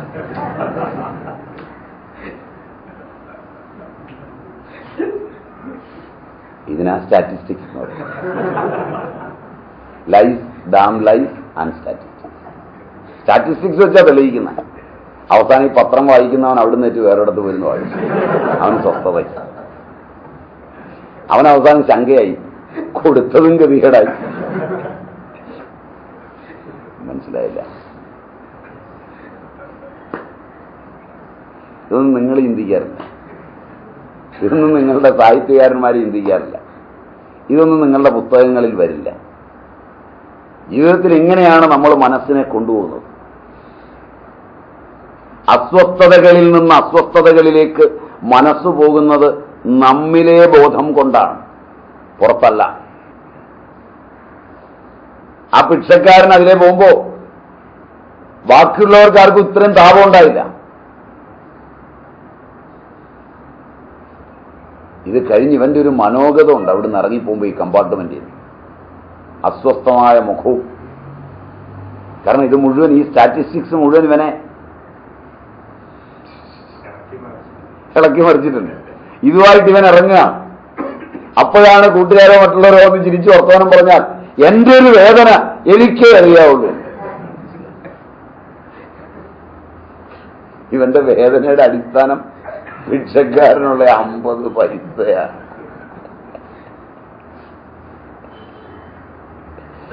ഈ 50 പൈസയുടെ വേദന വളർത്തി ജീവിതം മുഴുവൻ നരകിപ്പിക്കുന്നവരാണ്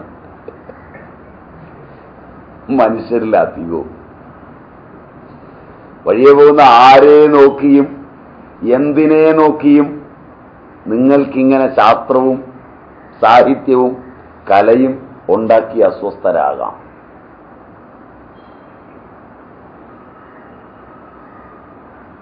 മറിച്ച് തന്റെ കർമ്മങ്ങളെ മാത്രം ചെയ്ത് വരും വരായികളെല്ലാം നിയതിക്ക് വിട്ട് സ്വച്ഛന്തമായി സഞ്ചരിക്കുന്ന ഒരുവൻ എന്നും സുഖമായി ജീവിക്കുന്നു, ആനന്ദിക്കുന്നു.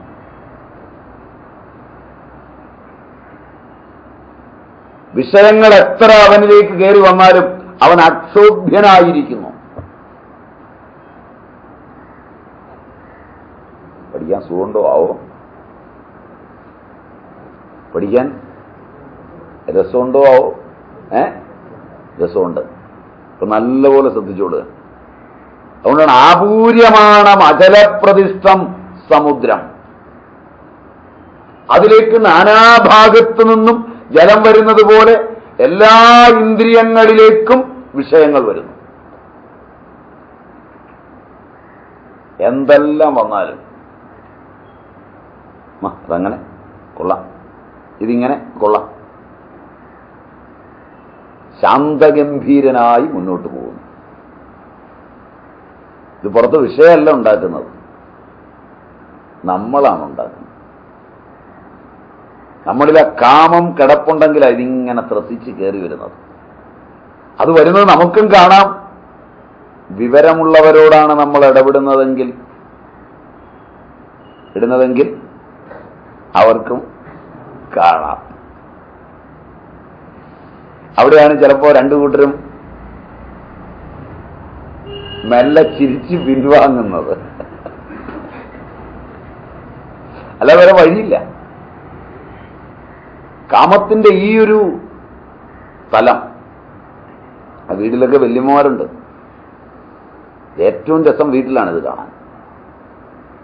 ഈ വെളിയിലൊക്കെ പോയിട്ടുള്ള മക്കളുള്ള, വളരെ വെയിൽ കൊണ്ട് പണിയെടുക്കുന്ന, ഇവിടുന്ന് കാര്യമായ വരുമാനമൊന്നും ഇല്ലാതെ ജീവിക്കുന്നതിനിടയിൽ ഒരു ദിവസം വല്ല ആടിനെ തീറ്റാനോ ചെമ്മരി ആടിനെ തീറ്റാനോ അല്ലെങ്കിൽ ഒട്ടകത്തിന് പുല്ലുവാരി കൊടുക്കാനോ അതും അല്ലെങ്കിൽ മണ്ണി ചുമക്കാനോ ഒക്കെ ഫോറിനിലേക്ക് ജോലിക്ക് പോകുന്നവരുണ്ട്, കണ്ടിട്ടുണ്ടാവും.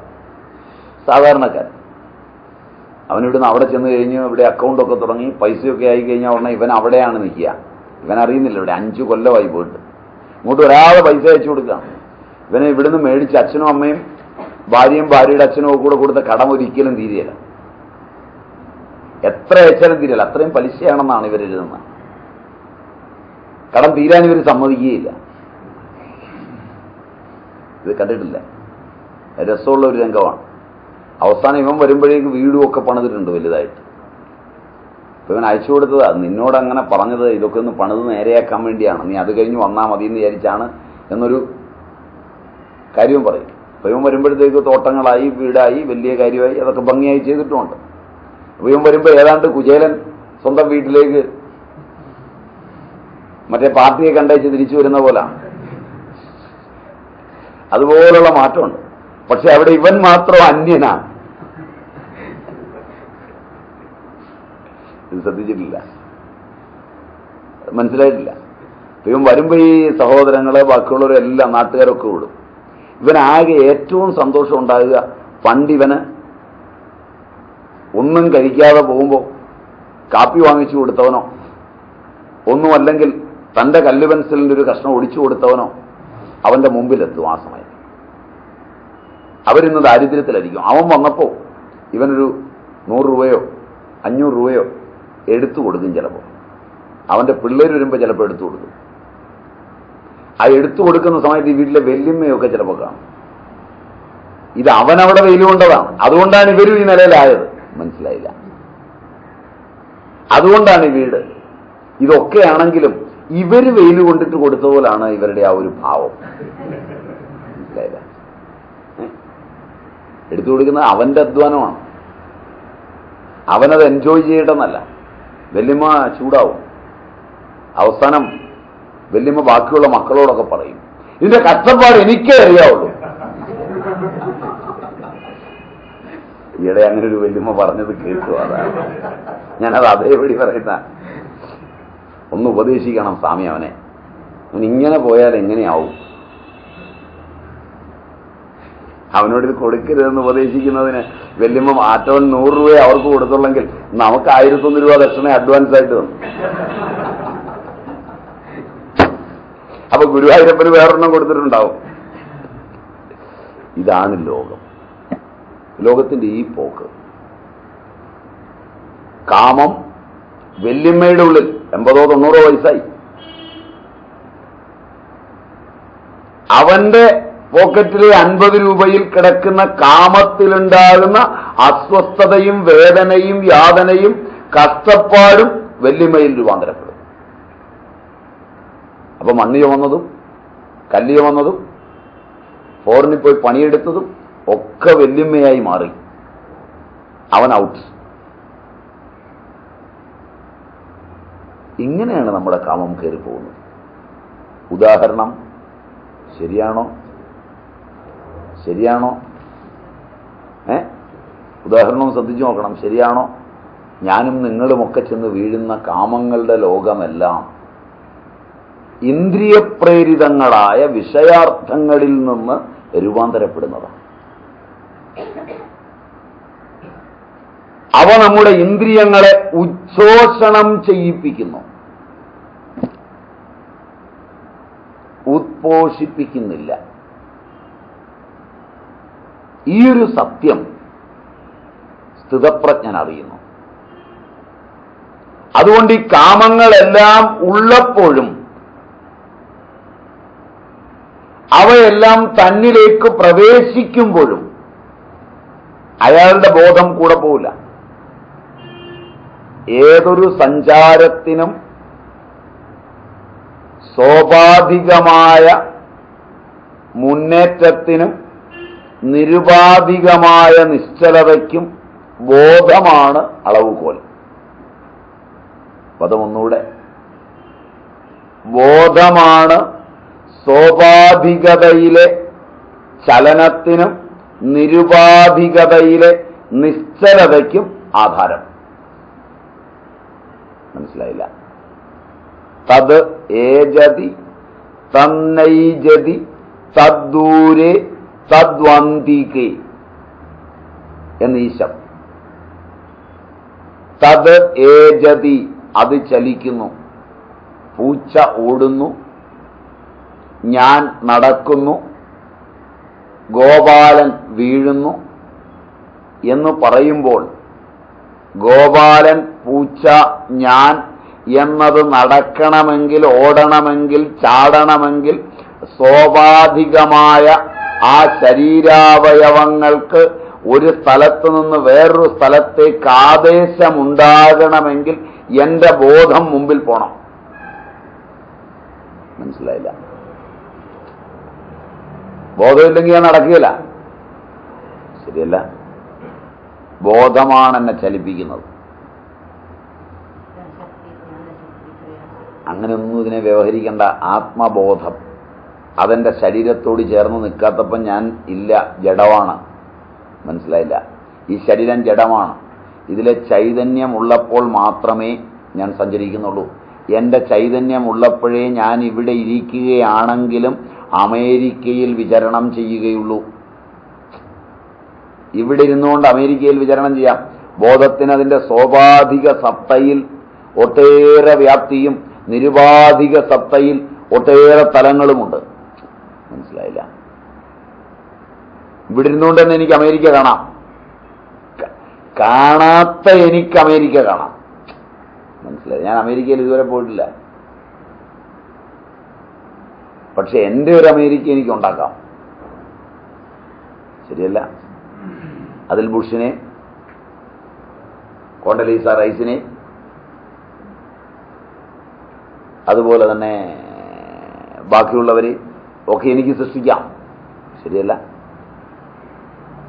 അവിടുത്തെ നിയമങ്ങൾ എനിക്കുണ്ടാക്കാം.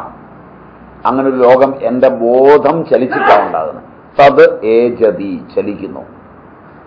നിരുപാധിക നിശ്ചലസത്തയിൽ, അത് ഉപാധികളുമായി ഒന്നും ചേരാതെ ചിച്ചകൃതിയായി വിലീനമായിരിക്കുന്നു.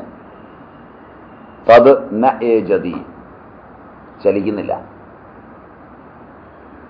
ഈ ബോധം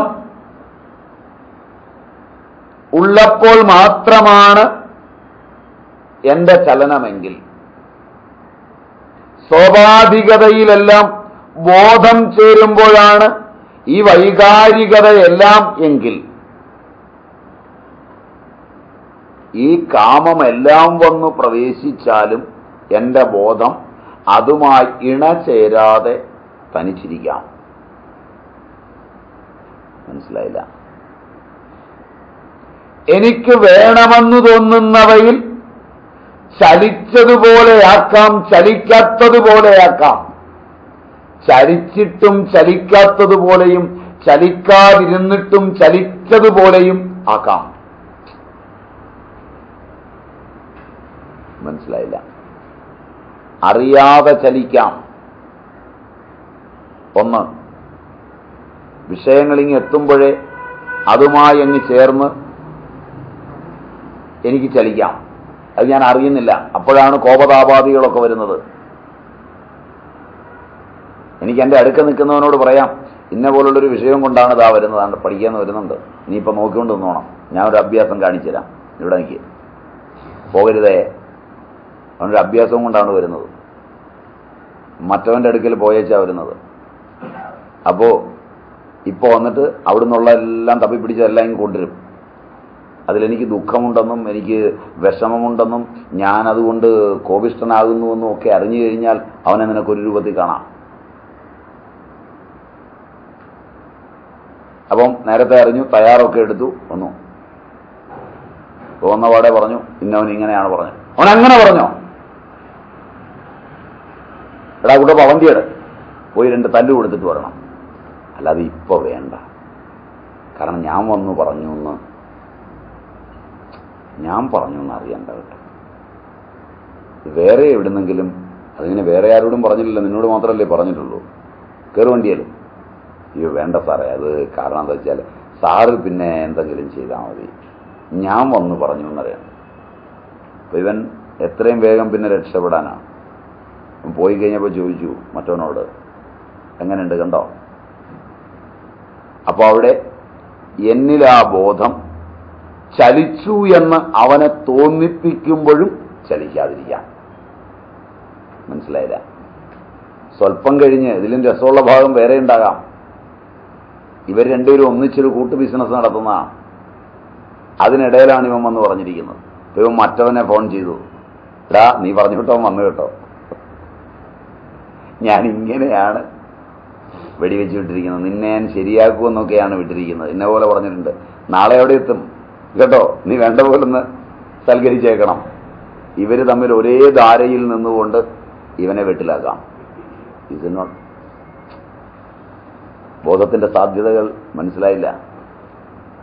അപ്പൊ നിങ്ങളുടെ ബോധത്തെ നിങ്ങളുടെ നിയന്ത്രണ വിധേയമാക്കാനുള്ള,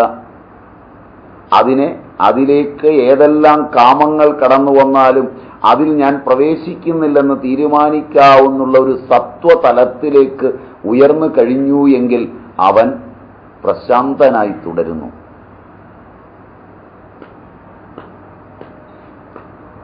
സർവകാമങ്ങളും സർവ വിഷയങ്ങളും അവനെ ചലിപ്പിക്കാതാക്കുന്നു. നിങ്ങൾ വിഷയങ്ങളിലേക്ക് കാമനയോടെ കടന്നു ചെല്ലുന്നു എങ്കിൽ അശാന്തനാവുകയും ചെയ്യും. എനിക്കൊരു കാര്യം അറിയണമെന്ന ആഗ്രഹം കാമത്തിലുണ്ടായാൽ പ്രശാന്തത നഷ്ടപ്പെടാൻ തുടങ്ങും. അവിടെ എന്താണ് നടന്നത്, അവരെന്താണ് പറഞ്ഞത്, ഞാൻ അറിയാതെ എന്താണ് ചെയ്തത് എന്ന് അന്വേഷിക്കാൻ മനസ്സു വെമ്പൽ കൊണ്ടാൽ മതി, അത് അസ്വസ്ഥമാണ്. അതും കൊണ്ട് ഒരാൾ വന്നു കാര്യങ്ങൾ പറയാൻ തുടങ്ങുകയാണ്, ഓ എനിക്ക് അറിയേണ്ട കാര്യമൊന്നും അതിലില്ല, ഞാൻ അറിഞ്ഞിട്ട് ഒരു കാര്യമില്ല, എനിക്കതിൽ പ്രവൃത്തിയില്ല എന്ന് കൃത്യമായി പറയുന്നതിലേക്ക് ഉയർന്നാൽ ശാന്തിയായി. ശരിയല്ല. ഇതാണ് രണ്ടും തമ്മിലുള്ള അന്തരം. ഉദാഹരണം ഏതാണ്ട് കുറച്ച് മനസ്സിലായി എന്ന് വിചാരിക്കാം. ഇനി എന്റെ ശാസ്ത്രം നോക്കാം. സ്ഥിതപ്രജ്ഞന്റെ ലക്ഷണം സവിസ്തരം പറഞ്ഞു കഴിഞ്ഞു നമ്മൾ. അതിനുശേഷം സ്ഥിതപ്രജ്ഞനിലും സംസാരിയിലും അന്തരമുണ്ടെന്ന് സാനിശ സർവഭൂതാനാം എന്ന് പൂർവ്വശ്ലോകത്തിൽ പറഞ്ഞു. രണ്ടും രണ്ടാണ്. സംസാരിയായ പുരുഷനും കൂടി ബ്രഹ്മസത്യം ജഗന്മിഥ്യ എന്നതിന്റെ ഉദ്ഘോഷം നടത്തുകയും, എല്ലാവരും പറയും, അതൊക്കെ പുസ്തകം വായിച്ചൊക്കെ എല്ലാവർക്കും അറിയാം, ബ്രഹ്മസത്യം ജഗന്മിഥ്യ, സ്വയം സ്ഥിതപ്രജ്ഞനെന്ന് വിശേഷിപ്പിക്കുകയും ചെയ്യുന്നു. അതൊരു രസമുള്ള കാര്യമാണ്. ഞാൻ സ്ഥിതപ്രജ്ഞനാണ്, ഞങ്ങളൊക്കെ അതിൽ ഞങ്ങളുടെ വാക്ക്, പ്രവൃത്തി, പെരുമാറ്റം ഇതൊക്കെ ഒരു നല്ല രീതിയിൽ ഞങ്ങൾ തന്നെ ക്രമീകരിച്ച് പറഞ്ഞും പറയാതെയും ലോകരെ ഞങ്ങൾ സ്ഥിതപ്രജ്ഞരാണെന്ന് ബോധ്യപ്പെടുത്തും. ബോധ്യം നല്ലപോലെ വന്നില്ലെങ്കിൽ ഞങ്ങൾ കുറച്ചു പേർക്ക് പൈസ കൊടുത്ത് മറ്റുള്ളവരെ ബോധ്യപ്പെടുത്താൻ തയ്യാറ് ചെയ്യും. ഞങ്ങളുടെ കമ്മീഷൻ സ്ഥിരമായി പറ്റുന്നവരുണ്ട്, അവരുമായി ഒരിക്കലും കൂട്ടുകൂടിയേക്കരുത്, അവർ നിങ്ങളെ വഴിതെറ്റി. മണി ഓർ കൈൻഡ് കൊടുത്ത്, എല്ലാവർക്കും പണമൊന്നും അല്ലായിരിക്കും വേണ്ടത്, ചിലർക്ക് ഒരു തലോടൽ മതിയാവും. അപ്പം അങ്ങനെയൊക്കെ കൊടുത്ത്, അത് ഞങ്ങൾക്കറിയാം, കാരണം ഇവന് പണമാണോ വേണ്ടേ, ഇവന് തലോടലാണോ വേണ്ടേ, ഇവന് പ്രശംസയാണോ വേണ്ടേ, ഇവന് വേറെ വല്ല സാധനമൊക്കെയാണോ വേണ്ടേ, അതൊക്കെ കൊടുത്ത് ഞങ്ങൾ കുറേ പേരെ ഇങ്ങനെ, അതൊക്കെ നല്ല മാനേജ്മെന്റ് ട്രെയിനിങ് ഉള്ളവരാണ് ഞങ്ങൾ, തെറ്റിദ്ധരിക്കുകയൊന്നും വേണ്ട. The super masters. അതുകൊണ്ട് ഞങ്ങളുടെ കയ്യിൽപ്പെട്ടാൽ നിങ്ങൾ രക്ഷപ്പെടുമെന്ന് വിചാരിക്കേണ്ട, അത്ര എളുപ്പം. അതുകൊണ്ട് ഈ മാനേജ്മെന്റ് ഞങ്ങളതിനെ വിളിക്കുന്നത്, ഞങ്ങൾ തന്നെ ആയിരിക്കുമ്പോൾ ദ മാനേജ്മെന്റ് ഫണ്ട് എന്നാണ്. കാരണം അതിലാണ് ഞങ്ങൾ കളിക്കുന്നത്. അപ്പം അതിൽ തലോടിയൊക്കെ ഞങ്ങളെ സ്ഥിതപ്രജ്ഞരാക്കി ഞങ്ങൾ അവതരിപ്പിക്കും.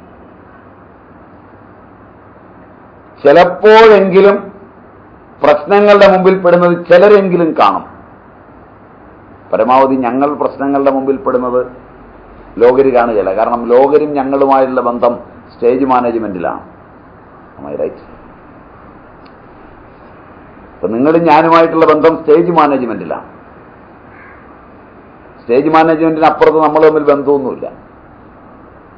അത് ഞങ്ങൾ ഗ്രീൻ റൂമിൽ നിന്ന് വളരെ പ്രിപ്പയർഡായി വന്ന് ഞങ്ങൾക്ക് അനുവദിച്ചിട്ടുള്ളിടത്തോളം സമയം ഭംഗിയായ രംഗത്താടി ഈ നാടകം ശുഭോദർക്കമാക്കി തീർത്ത് ഞങ്ങൾ തിരിച്ച് ഗ്രീൻ റൂമിലേക്ക് ചെന്നിട്ടാണ് ഇതിൻ്റെ ഈ കണക്ക് പറയുന്ന ഒരവസ്ഥ. ജീവിതത്തിൻ്റെ ഈ കണക്ക് പറയുമ്പോൾ നിങ്ങളില്ല. അതിൽപ്പെട്ട ചിലർ തമ്മിൽ പിണങ്ങി പുറത്തു വരുമ്പോഴാണ്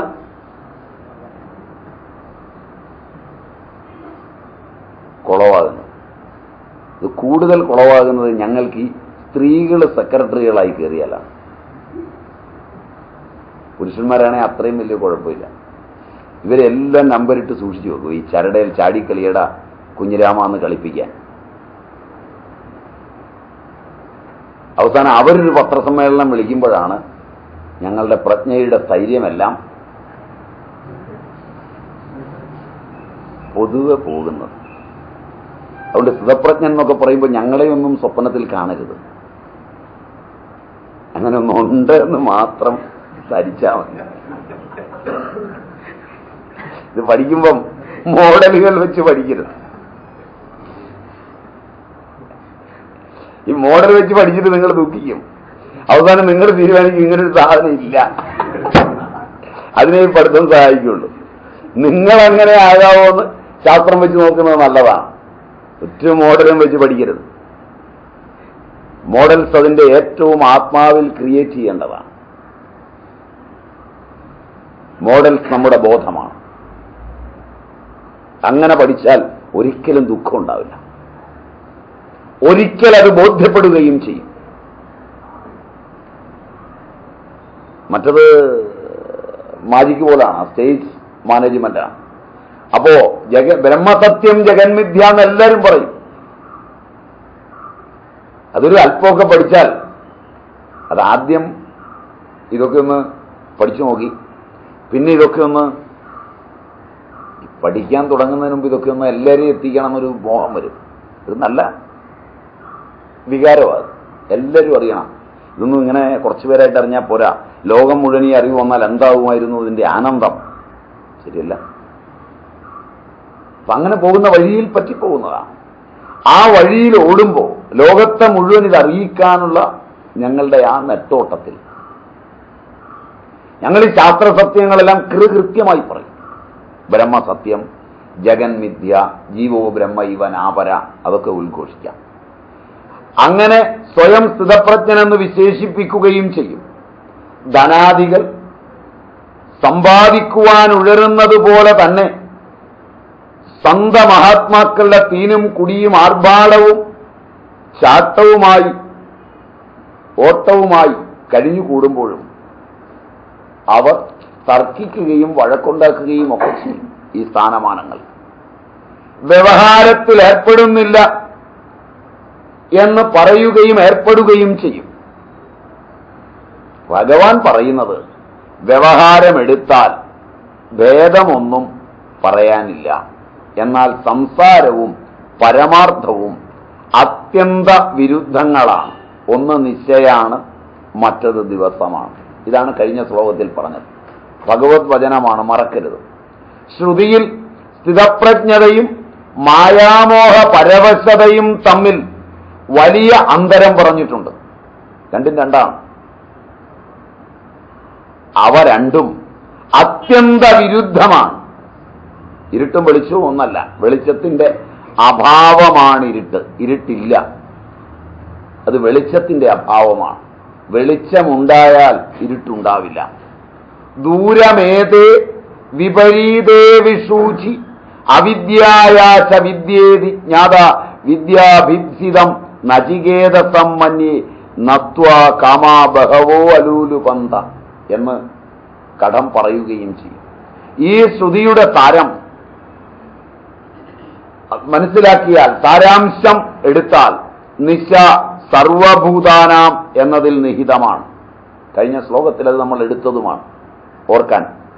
വിദ്യാഭിപ്സിനം, ഭിപ്സിതം എന്നാൽ സ്ഥിതപ്രജ്ഞത പ്രാപിക്കുന്നതിന് ആഗ്രഹമുള്ളവൻ, വിദ്യയിലേക്ക് പോകാൻ ആഗ്രഹമുള്ളവൻ, സ്ഥിതപ്രജ്ഞനാകാൻ ആഗ്രഹിക്കുന്നവൻ. അതുപോലെ കാമ അലോലുപന്ത, എന്നാൽ സംസാരമായ രംഗത്തെ പ്രാപിക്കുന്നതിനാഗ്രഹിക്കുന്നവൻ, സംസാരത്തിലെത്താൻ ആഗ്രഹിക്കുന്നവൻ. രണ്ടുപേരാണ്. ഒന്ന് വിദ്യാഭീപ്സിതം, രണ്ട് വിദ്യാഭീപ്സിതം കഴിഞ്ഞാൽ കാമാലോലുപന്ത. രണ്ട് തരക്കാർ. ഇത് വിദ്യ ഏവം അവിദ്യ, ഇത് രണ്ടും അത്യന്തം വിരുദ്ധം, രണ്ടും വിപരീതം. മായാമോഹിതനായ പുരുഷൻ എവിടെ പരമാത്മാവിൽ സുപ്തൻ, സുഷുപ്തൻ അഥവാ മൂർച്ഛിതനായിരിക്കുന്നുവോ അവിടെ സ്ഥിതപ്രജ്ഞൻ ഉണർന്നിരിക്കുന്നു എന്നാണ് നമ്മൾ കണ്ടത്. സ്ഥിതപ്രജ്ഞൻ ആത്മാവിൽ ഉണർന്നിരിക്കുന്നു. മായാമോഹിതനായവൻ സുപ്തൻ, സുഷുപ്തൻ, മൂർച്ഛിതൻ. മൂന്ന് തരക്കാരൻ. ചിലര് വിഷയലോകങ്ങളിൽ സുപ്തരാണ് എന്ന് പറഞ്ഞാൽ സ്വപ്നങ്ങളും ജാഗ്രതും ഉണ്ടാക്കി ജീവിക്കുകയാണ്. ചിലര് സുഷുപ്തരാണ്, ഒരുണർവുമില്ലാതെ മുങ്ങിക്കിടക്കുക. ചിലര് മൂർച്ഛിതരാണ്. ഇങ്ങനെ മൂന്ന് തരക്കാരെ കാണാം. അവിടെ സ്ഥിതപ്രജ്ഞൻ ഉണർന്നിരിക്കുകയാണ്. അവന് ആത്മാവിൽ ജാഗ്രതാണ്. എവിടെ മായാവിമൂഢമതി ജാഗൃതനായിരിക്കുന്നുവോ, മായാവിമോഹങ്ങളിൽപ്പെട്ടവൻ ഏത് കാമങ്ങളിൽ ഉണർന്നിരിക്കുന്നുവോ ആ സംസാരത്തിൽ സ്ഥിതപ്രജ്ഞൻ സുപ്തൻ, സുഷുപ്തൻ അഥവാ മൂർച്ഛിതനാകും. ഇതാണ് രണ്ടും തമ്മിലുള്ള വ്യത്യാസം. അപ്പോൾ വിദ്യയും അവിദ്യയും അത്യന്തം വിപരീതഗാമിയാണ്, പരസ്പരം വിരുദ്ധമാണ്. ഈ വർണ്ണനം കൊണ്ട് സംസാരമോഹത്തിൽപ്പെട്ട് കിടക്കുന്ന വ്യക്തി ഞാൻ സ്ഥിതപ്രജ്ഞനാണെന്ന് പറയുന്ന സാഹസത്തിന് മുതിരരുതെന്ന് ഈ ശ്ലോകം പറയുകയാണ്. മുതിർന്നാൽ അത് ശരിയാവില്ല. എങ്ങനെ? ഇപ്രകാരം സ്വരൂപം അതിസ്പഷ്ടമാക്കി കഴിഞ്ഞ് ഇപ്പോൾ രണ്ടു പ്രകാരത്തിലുള്ള സ്ഥിതപ്രജ്ഞതയെ വർണ്ണിക്കുന്നു. ഒന്ന് രാജാജനകനെ പോലെ ഉള്ള സ്ഥിതപ്രജ്ഞ, രണ്ട് അവധൂത ശിരോമണി സുഖബ്രഹ്മനെ പോലെയുള്ള സ്ഥിതപ്രജ്ഞ. രണ്ടും സ്ഥിതപ്രജ്ഞതയാണ്. അതാണ് വേർതിരിച്ച് മനസ്സിലാക്കുന്നത്. ശാസ്ത്രം പഠിക്കുമ്പോൾ സുഖനെ പോലെയുള്ള സ്ഥിതപ്രജ്ഞ മനസ്സിലാക്കാൻ നമുക്ക് നമുക്ക് നമുക്ക് നമുക്ക് അത്തരം ആളുകളെ കണ്ടാൽ മനസ്സിലാക്കാൻ നമുക്ക് സാധിക്കുമോ? അവരെല്ലാത്തിലും ഉണ്ടാവും. ഒന്നിലും ഉണ്ടാവില്ല. അവരെ മനസ്സിലാക്കാൻ പ്രയാസമാണ്, വളരെ പാടാണ്. ഏറ്റവും വലിയ കാമിയേക്കാൾ കാമത്തോടെ പ്രവർത്തിക്കുന്നുവെന്ന് തോന്നുന്നവർ, അത്തരക്കാരെ നമുക്ക് തിരിച്ചറിയാം. രണ്ട് സുഖബ്രഹ്മർഷിയെ പോലുള്ളവർ, അവധൂത ശിരോമണിയായ ഈ കർമ്മരംഗത്തു നിന്നൊക്കെ പൂർണ്ണമായി മാറിയിരിക്കുന്ന സുഖബ്രഹ്മർഷിയെ പോലുള്ളവർ, അവരെ തിരിച്ചറിയുവാണോ അത്?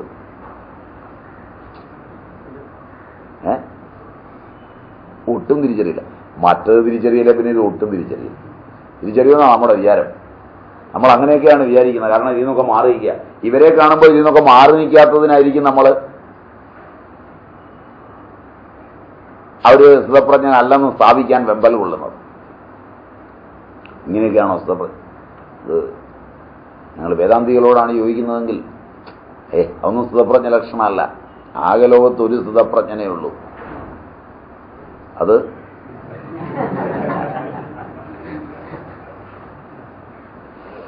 മറ്റൊരു ശാസ്ത്രം കൂർപ്പിച്ച് അവരൊന്നും സ്ഥിതപ്രജ്ഞനല്ലെന്ന് വ്യക്തമായി സ്ഥാപിച്ച് വല്ലവരും അവരെ കൊണ്ട് ശാന്തമായിരിക്കുന്നുണ്ടെങ്കിൽ അവരെ കൂടെ ഞങ്ങൾ അസ്വസ്ഥരാണ്. ഉറപ്പാണ്. ഇത് ഒന്നാം ഭാഗം. രണ്ടാം ഭാഗം ഇതിലും ഇതാണ്. ഒരാൾ വെറുതെ അവിടെ ഇരിക്കുകയാണ്, അയാൾ അവധൂത ശിരോമണിയായിരിക്കുകയാണ്. ആളുകൾ അല്പം ശാന്തമായിരിക്കുന്നുണ്ടെങ്കിൽ അത് ഉന്മാദ ലക്ഷണമായി ഞങ്ങൾ അവതരിക്കും.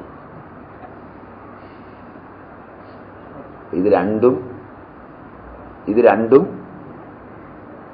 വിഷയലോലുപന്മാർക്ക് അറിയില്ല. അപ്പൊ ഇവിടെ സംസ്കാരത്തിന്റെ ഒരു വ്യതിയാനമാണ്. അപ്പൊ അവധൂത ശിരോമണി സുഖബ്രഹ്മനെ പോലുള്ള സ്ഥിതപ്രജ്ഞർ, രണ്ടു കൂട്ടരും സ്ഥിതപ്രജ്ഞർ. സുഖദേവന്റെ സ്ഥിതപ്രജ്ഞതയിൽ സംശയമില്ല. ജനകൻ, അശ്വപതി ആദിയായവരുടെ പ്രശംസ ഭഗവാൻ തന്നെ 3-ാം അധ്യായത്തിൽ നൽകുന്നുണ്ട്. ആസ്ഥിത ജനകാദയ, ഓർക്കുന്നില്ല? 3-ാം അധ്യായം. കർമ്മണൈവ ഹി സംസിദ്ധിം ആസ്ഥിത ജനകാദയ.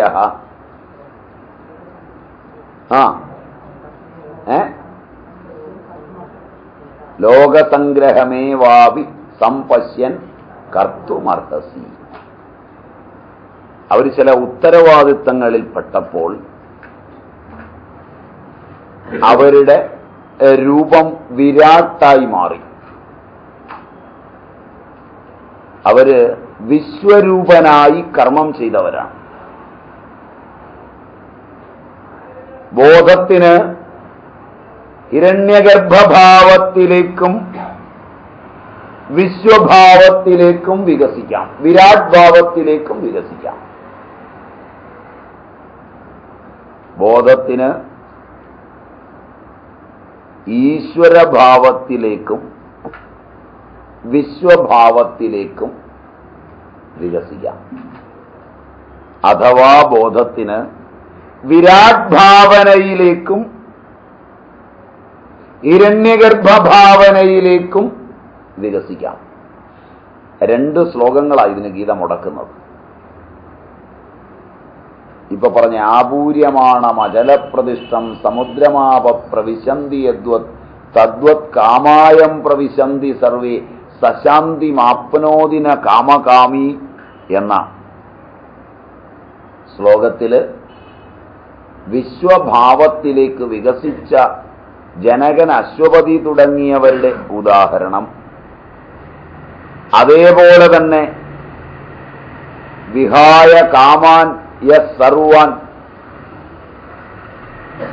അടുത്ത ശ്ലോകം, വിഹായ കാമാൻ യസ് സർവാൻ പുമംശ്ചരതി നിസ്പൃഹഃ നിർമ്മമോ നിരഹങ്കാര സശാന്തിമധിഗച്ഛതി എന്ന ശ്ലോകം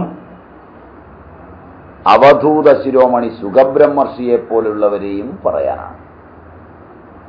2 തരം സ്ഥിതപ്രജ്ഞതയും അർജുനന്റെ മുമ്പിൽ അവതരിപ്പിക്കുമ്പോൾ 2ിലൂടെയും യുദ്ധത്തിന്റെ അനാവശ്യകത അനാവരണം ചെയ്യുകയാണ്. സുഖബ്രഹ്മർഷിയെപ്പോലെ അവധൂത ശിരോമണിയായി പോകുന്ന ധാർമ്മിക ജീവിതവും ജനകനെപ്പോലെ ഉയർന്ന ജീവിതവും രണ്ടും പ്രജ്ഞാസ്ഥൈര്യമാണെങ്കിൽ 2ിലും കാമകാമി ആകുന്നില്ലെങ്കിൽ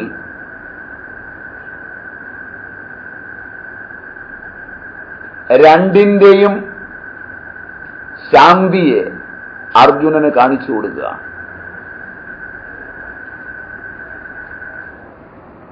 ഗീതയുടെ 2-ാം അധ്യായത്തിലെ സാഖ്യയോഗം അതിന്റെ 1-ാം ഭാഗത്ത് സാഖ്യ സന്ദർഭ വിവരണം കഴിഞ്ഞ് 2-ാം ഭാഗത്ത് യോഗവിവരണാത്മകമായ പ്രജ്ഞാസ്ഥൈര്യം വർണ്ണിച്ച് കഴിഞ്ഞ് അതിന്റെ അനുഭൂതിയിലെത്തിയ 2 ദൃഷ്ടാന്തങ്ങളിലേക്ക് സാർവലൗകികമായ സൈദ്ധാന്തികതയെ ആനയിച്ച് ദൃഷ്ടാന്തം പേരെടുത്തു പറയാതെ ദാഷ്ടാന്തിക ന്യായേന അത് ബോധ്യപ്പെടുത്തുമ്പോൾ ഗീതാദർശനം വിശേഷത്തെ പറയാതെ സാമാന്യത്തെ ബോധ്യപ്പെടുത്തി തരികയാണ്. ഇതുകൊണ്ടാണ് ആദ്യത്തെ ആമുഖവും ഇങ്ങനെയൊക്കെ നമുക്ക് പോരേണ്ടി വരുന്നത്. വിശേഷം, സാമാന്യം ഇവയൊക്കെ സംയോജിപ്പിച്ചു. അപ്പൊ ഇവിടെ 2 ശ്ലോകങ്ങളിൽ ഇങ്ങനെ 2 തരം സ്ഥിതപ്രജ്ഞന്മാരുടെ വർണ്ണന. ആപൂര്യമാണമചലപ്രതിഷ്ഠം, ഈ ശ്ലോകത്തിൽ ജനകൻ, അശ്വപതി തുടങ്ങിയവരുടെ സമീക്ഷയാണ്, സ്വരൂപ സമീക്ഷയാണ്. വിഹായ കാമാന്യ സർവാൻ പുമാംശ്ചരതി നിസ്പൃഹ നിർമ്മമോ നിരഹങ്കാര സശാന്തിമധിഗച്ഛതി. ഈ ശ്ലോകത്തിൽ ശുകൻ തുടങ്ങിയ സ്ഥിതപ്രജ്ഞന്മാരുടെ സ്വരൂപ സമീക്ഷയാണ്. അതുപോലെ സശാന്തിമാപ്നോതി ന കാമകാമി ഇങ്ങനെ പറഞ്ഞിട്ട് രണ്ടാമത്തെ ശ്ലോകത്തിൽ സശാന്തി അധിഗച്ഛതി. ആ വ്യത്യാസവും കൂടി ഇവിടെ അറിഞ്ഞാലേ ഈ ഭാഷയുടെ ഒരു നൈപുണ്യം ഭാഷാശാസ്ത്രത്തിൽ വളരെ പ്രധാനമാണ്. ഈ ശ്ലോകമൊക്കെ ചുമ്മാ ഒരുമാതിരി ഒഴുക്കിൽ വായിച്ചു പോയി അർത്ഥം പഠിച്ചാലൊന്നും പോരാ. ദർശന സമീക്ഷയിൽ പഠിക്കുമ്പോൾ ആദ്യത്തെ ശ്ലോകത്തിൽ സശാന്തി അധിഗച്ഛതി എന്ന് രണ്ടാമത് പറയുമ്പോൾ അത് പുനരുക്തിയല്ലേ? ആദ്യം പറഞ്ഞില്ലേ സശാന്തിം അധിഗച്ഛതി, ആദ്യത്തതില് സശാന്തിം ആപ്നോതി. ഒന്നിൽ ആപ്നോതി, രണ്ടാമത്തതിൽ അധിഗച്ഛതി. പ്രഥമ ശ്ലോകത്തിൽ കാമായം പ്രവിശന്തി എന്ന് കേട്ട് സംശയം, അതുകൊണ്ട് അവസാനം ന കാമകാമി എന്ന് യോജിപ്പിച്ചു. പ്രത്യേകം ശ്രദ്ധിക്കുക, ആ യോജിപ്പിക്കുന്ന തലം നോക്കുക. ആദ്യത്തതിൽ കാമായം പ്രവിശന്തി, യം കാമാ പ്രവിശന്തി. ഏതൊരുവനെ ഈ കാമങ്ങളെല്ലാം ഏതൊരുവനിലേക്ക് പ്രവേശിക്കുന്നുവോ, കാമം പ്രവേശിക്കുന്നു എന്ന് പറയുമ്പോൾ അശാന്തമാകേണ്ടതാണ്. ഈ ലോകത്തിലെ കാമങ്ങളൊക്കെ എന്നെ വന്ന് അശാന്തനാക്കി എന്ന് ആരെങ്കിലും പറയുന്നുവെങ്കിൽ അവൻ ശാസ്ത്രവിരുദ്ധനാണ്. പക്ഷെ പഠിപ്പതാണ്. നിങ്ങളവിടെ ഉണ്ടായിരുന്നല്ലേ കാരണം, നിങ്ങളെ കണ്ടതുകൊണ്ടല്ലേ ഞാൻ കോപിച്ചത്. മനസ്സിലായില്ല? നിങ്ങളെ അങ്ങനെ എടുത്തതുകൊണ്ടല്ലേ ഞാൻ കോപിച്ചേ. ശരിയല്ല? അപ്പൊ എന്നിലേക്ക് കാമങ്ങൾ വന്ന് പ്രവേശിച്ചതുകൊണ്ടാണ് ഞാൻ കോപിച്ചത്. അതുകൊണ്ട് കാമങ്ങളില്ലാത്ത ലോകത്തേക്ക് പോവുകയാണ് ഞാൻ. ഉള്ള കാമങ്ങളെയൊക്കെ ഉപസംഹരിച്ചെടുക്കുകയാണ് ഞാൻ. ഈ വഴിയില്ല. ഏത് കാമം വരുമ്പോൾ നിങ്ങൾ അതിനെ തള്ളുന്നുവോ അത് നിങ്ങളിലേക്ക് ഇടിച്ചു കയറുന്നു.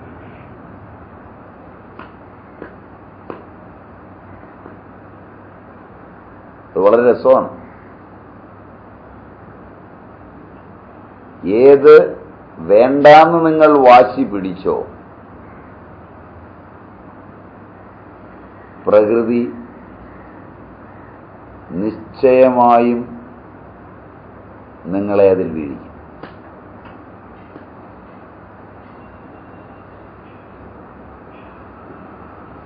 നിശ്ചയമായും. വിശ്വാമിത്ര പരാശര പ്രഭൃതയോർവാദാംബു പർണാശന. അതിൽ കൂടുതൽ മസിൽ പിടിക്കാനില്ല. കാറ്റത്ത് പറന്നു വരുന്ന ഉണങ്ങിയ ഇലയാ തിന്നുന്നത്. ഇനി ഒരു കാമം ഉണ്ടാകാൻ വഴിയില്ല. പച്ചയിലയല്ല. അത്ര സൂക്ഷിച്ച് ജീവിച്ചതാണ്. എന്നിട്ട് അവര് വീണെങ്കിലാണോടാ നെയ്യും പരിപ്പും കൂട്ടിയുണ്ടെന്ന് നിങ്ങളൊക്കെ എന്ന് ഭർതൃഹരി കേടിയാണ്. ഭർതൃഹരിക്ക് പിന്നെ തല്ലു കൊടുക്കുമ്പോ ഒരു കോംപ്രമൈസ്, ഇടിക്കട്ടയ്ക്ക് ഇടിക്കുന്ന ഇടിയേ ഇടിക്കുള്ളൂ. അത് ഭർതൃഹരിയുടെ ചാതുര്യമാണ്. അതുകൊണ്ട് കാമങ്ങൾ ഇല്ലാത്ത ലോകങ്ങൾ അത് തേടിപ്പോവാറുണ്ട്. വനത്തിലൊക്കെ അങ്ങനെയാണ് ചെന്ന് പെടുക. സൗഭര്യം അങ്ങനെയാണ് ചെന്ന് പെട്ടത്. അവസാനം വാരിചരപ്രസംഗ പ്രഖ്യാപിതം ധർമ്മധൃതം ചയത് ബ്രഹ്മധൃതം ചയത് എന്ന് പറയേണ്ടി വന്നു. അതിനും കാരണം എന്താ പറഞ്ഞ? വാരിചരപ്രസംഗ. കുളിക്കാൻ പോയതാണ്, അവിടെ മീനുണ്ടാകരുതായിരുന്നു. മീനുണ്ടായിപ്പോയി കുളിക്കാൻ പോകുന്നത്. കടവിൽ മത്സ്യം ഉണ്ടായിരുന്നു. മത്സ്യം ഇണചേരുന്നത് കണ്ടു. കണ്ടില്ലായിരുന്നെങ്കിൽ ഒരു മോഹം ഉണ്ടാവില്ലായിരുന്നു. മോഹം അവിടെ കിടപ്പുള്ളത് കൊണ്ടാണ് ഉണർന്നത്. മോഹം കിടപ്പില്ലെങ്കിൽ ഉണരുകയല്ല. അതുകൊണ്ട് ഏതും തന്നിൽ കിടക്കുന്നതാ ഉണരുന്നത്, അല്ലാത്തതൊന്നും ഈ പ്രപഞ്ചത്തിൽ ഉണരുകയില്ല.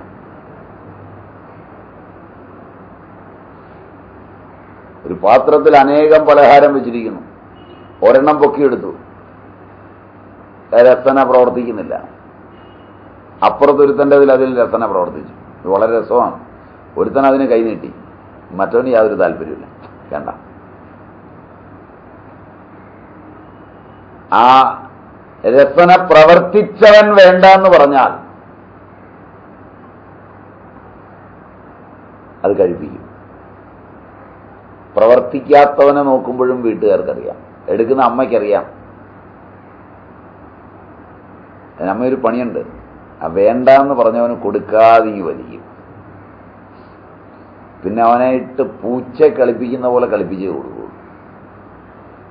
ശരിയല്ല? അവസാനം ഇതിൻ്റെ ആ സ്വാദും നഷ്ടപ്പെടും, കഴിക്കാനുള്ള സുഖവും നഷ്ടപ്പെടും. ഇത് പ്രചലിതമായ മേടിക്കുക, കഴിക്കുക. ശരിയല്ല? ഇത് നിങ്ങൾ പിള്ളേർക്കൊക്കെ അബദ്ധം പറ്റുന്നതാണ്. നിങ്ങൾ ഈ മറ്റീരിയലിൽ കൊണ്ട് അമ്മയുടെ സ്നേഹം കാണും.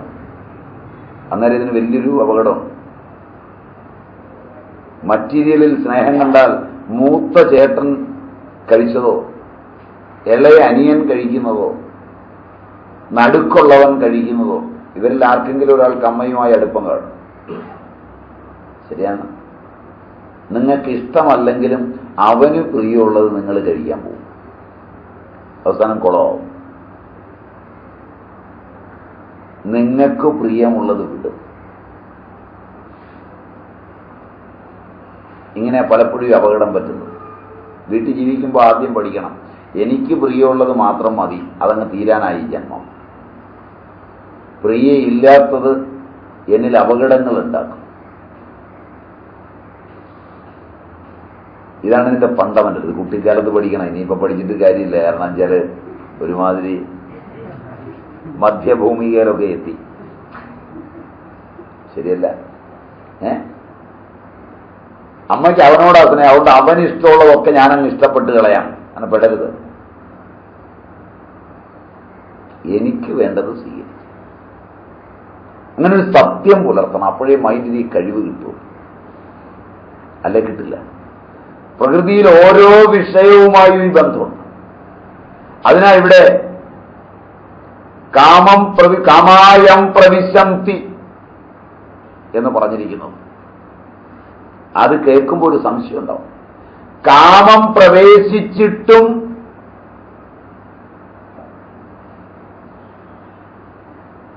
അവൻ ശാന്തനായിരിക്കുന്നു എന്നാ പറഞ്ഞേ, അല്ലേ? അല്ലേ? നാനാ ഭാഗത്തു നിന്നും ഈ കാമമെല്ലാം അവനിലേക്ക് പ്രവേശിച്ചിട്ടും അവൻ ശാന്തിയെ കടക്കുന്നു. സശാന്തിം ആപ്നോതി, ശാന്തിയെ പ്രാപിക്കുന്നു. കാമം വന്നിട്ടും ശാന്തി പ്രാപിക്കുന്നു. ആ സംശയം തീരാനാണ് അവസാനം ന കാമകാമി എന്ന് യോജിപ്പിച്ചത്. അവിഭജനം അതുകൊണ്ട് ചെയ്തു. ആ ഒരു തലത്തില് ആ വിഭജനം രണ്ടും തമ്മിലുള്ള ആ വേറുകൃത്യം കാണിക്കാനാണ് ന കാമകാമി എന്നും സശാന്തി ആപ്നോതി എന്നും പറഞ്ഞിരിക്കുന്നത്. അപ്പൊ സംസാരത്തിൽ ആണ്ടുകിടക്കുന്നവരെ സംബന്ധിച്ചിടത്തോളം അതിൽ നിന്ന് മോചനം നേടി ശുഗനെ പോലെ ആയിത്തീരുവാൻ എളുപ്പവഴി ഒന്നും ഇല്ല. കാരണം വാസനയുണ്ടോ ശുഗനെ പോലെ പെട്ടെന്നാവില്ല. വാസനയൊക്കെ അറ്റുപോകണം. ഇപ്പൊ വാസനയുണ്ട്. അമ്മാതിരി സ്ഥിതപ്രജ്ഞത ലഭിക്കില്ലെന്നവർ പരിതപിക്കുന്നു. ഭഗവാൻ അവരെ നന്നായി മനസ്സിലാക്കി ഈ ലോകത്ത് അവർക്കും സ്ഥിതപ്രജ്ഞാവസ്ഥയിലേക്ക് ഉയരുവാനുള്ള അവസരമുണ്ടെന്ന് ചൂണ്ടിക്കാണിക്കുന്നു. കാമകാമിത ഉപേക്ഷിച്ചിട്ട് സ്ഥിതപ്രജ്ഞനാവാൻ വഴി സുലഭമാണ്. അതാണ് ഈ ശ്ലോകം. ആപൂര്യമാണ്. ഈ ശ്ലോകത്തിന്റെ പൂർവാർത്ഥത്തിൽ സമുദ്ര ദൃഷ്ടാന്തമാണ്. ഉദാഹരണം സമുദ്രമാണ്. വേദാന്തം ഉദാഹരണങ്ങളെ കൊണ്ടാണ് പഠിപ്പിക്കുന്നത്, ഉപകരണങ്ങളെ കൊണ്ടല്ല. ഉപകരണങ്ങളുടെ പരിമിതി ഞാൻ പറഞ്ഞു. ദൃഷ്ടാന്തങ്ങൾക്ക് പരിമിതിയില്ല. ശാസ്ത്രം ദൃഷ്ടാന്തങ്ങളെ കൊണ്ട് പഠിപ്പിക്കുമ്പോൾ ശാസ്ത്രീയമായ അറിവും ഭാവനാപരമായ ഉത്കർഷവും ഉണ്ടാകും. ശാസ്ത്രം ഉപകരണങ്ങളിലൂടെ പഠിപ്പിക്കുമ്പോൾ വിശ്വാസ അധിഷ്ഠിതമായ തെറ്റ് ശാസ്ത്രമാണെന്ന ശാഠ്യമുണ്ടാവുകയും ഭാവനാപരമായ അറിവ് നിഷേധിക്കുകയും ചെയ്യും.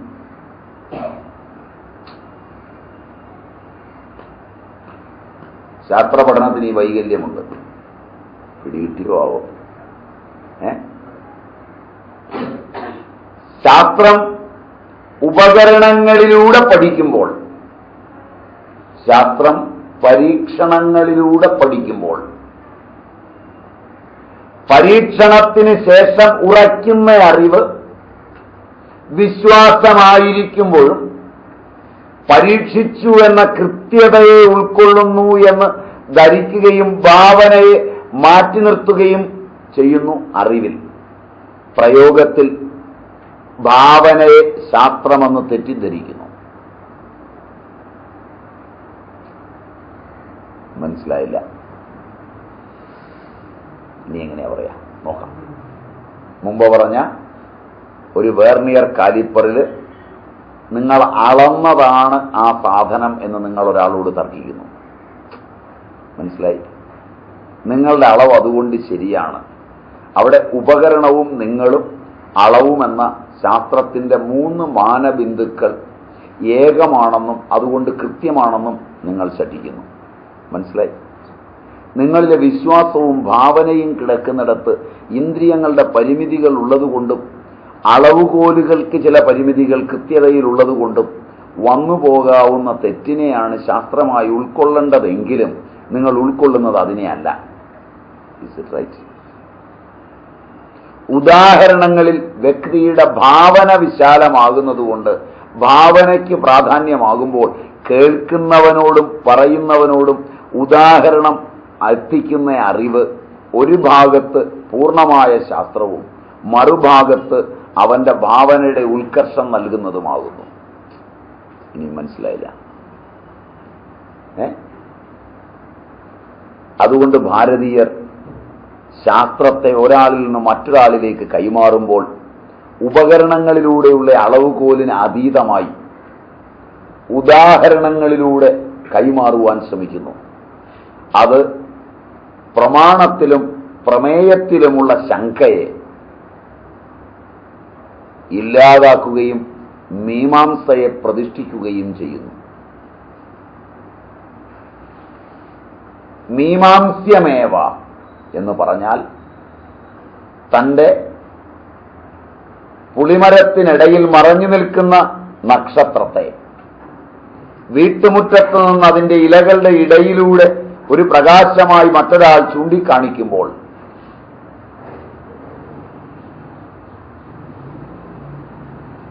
ആ നക്ഷത്രത്തെ കൃത്യമായി കാണുവാൻ ഉപയോഗിക്കുന്ന വിരലും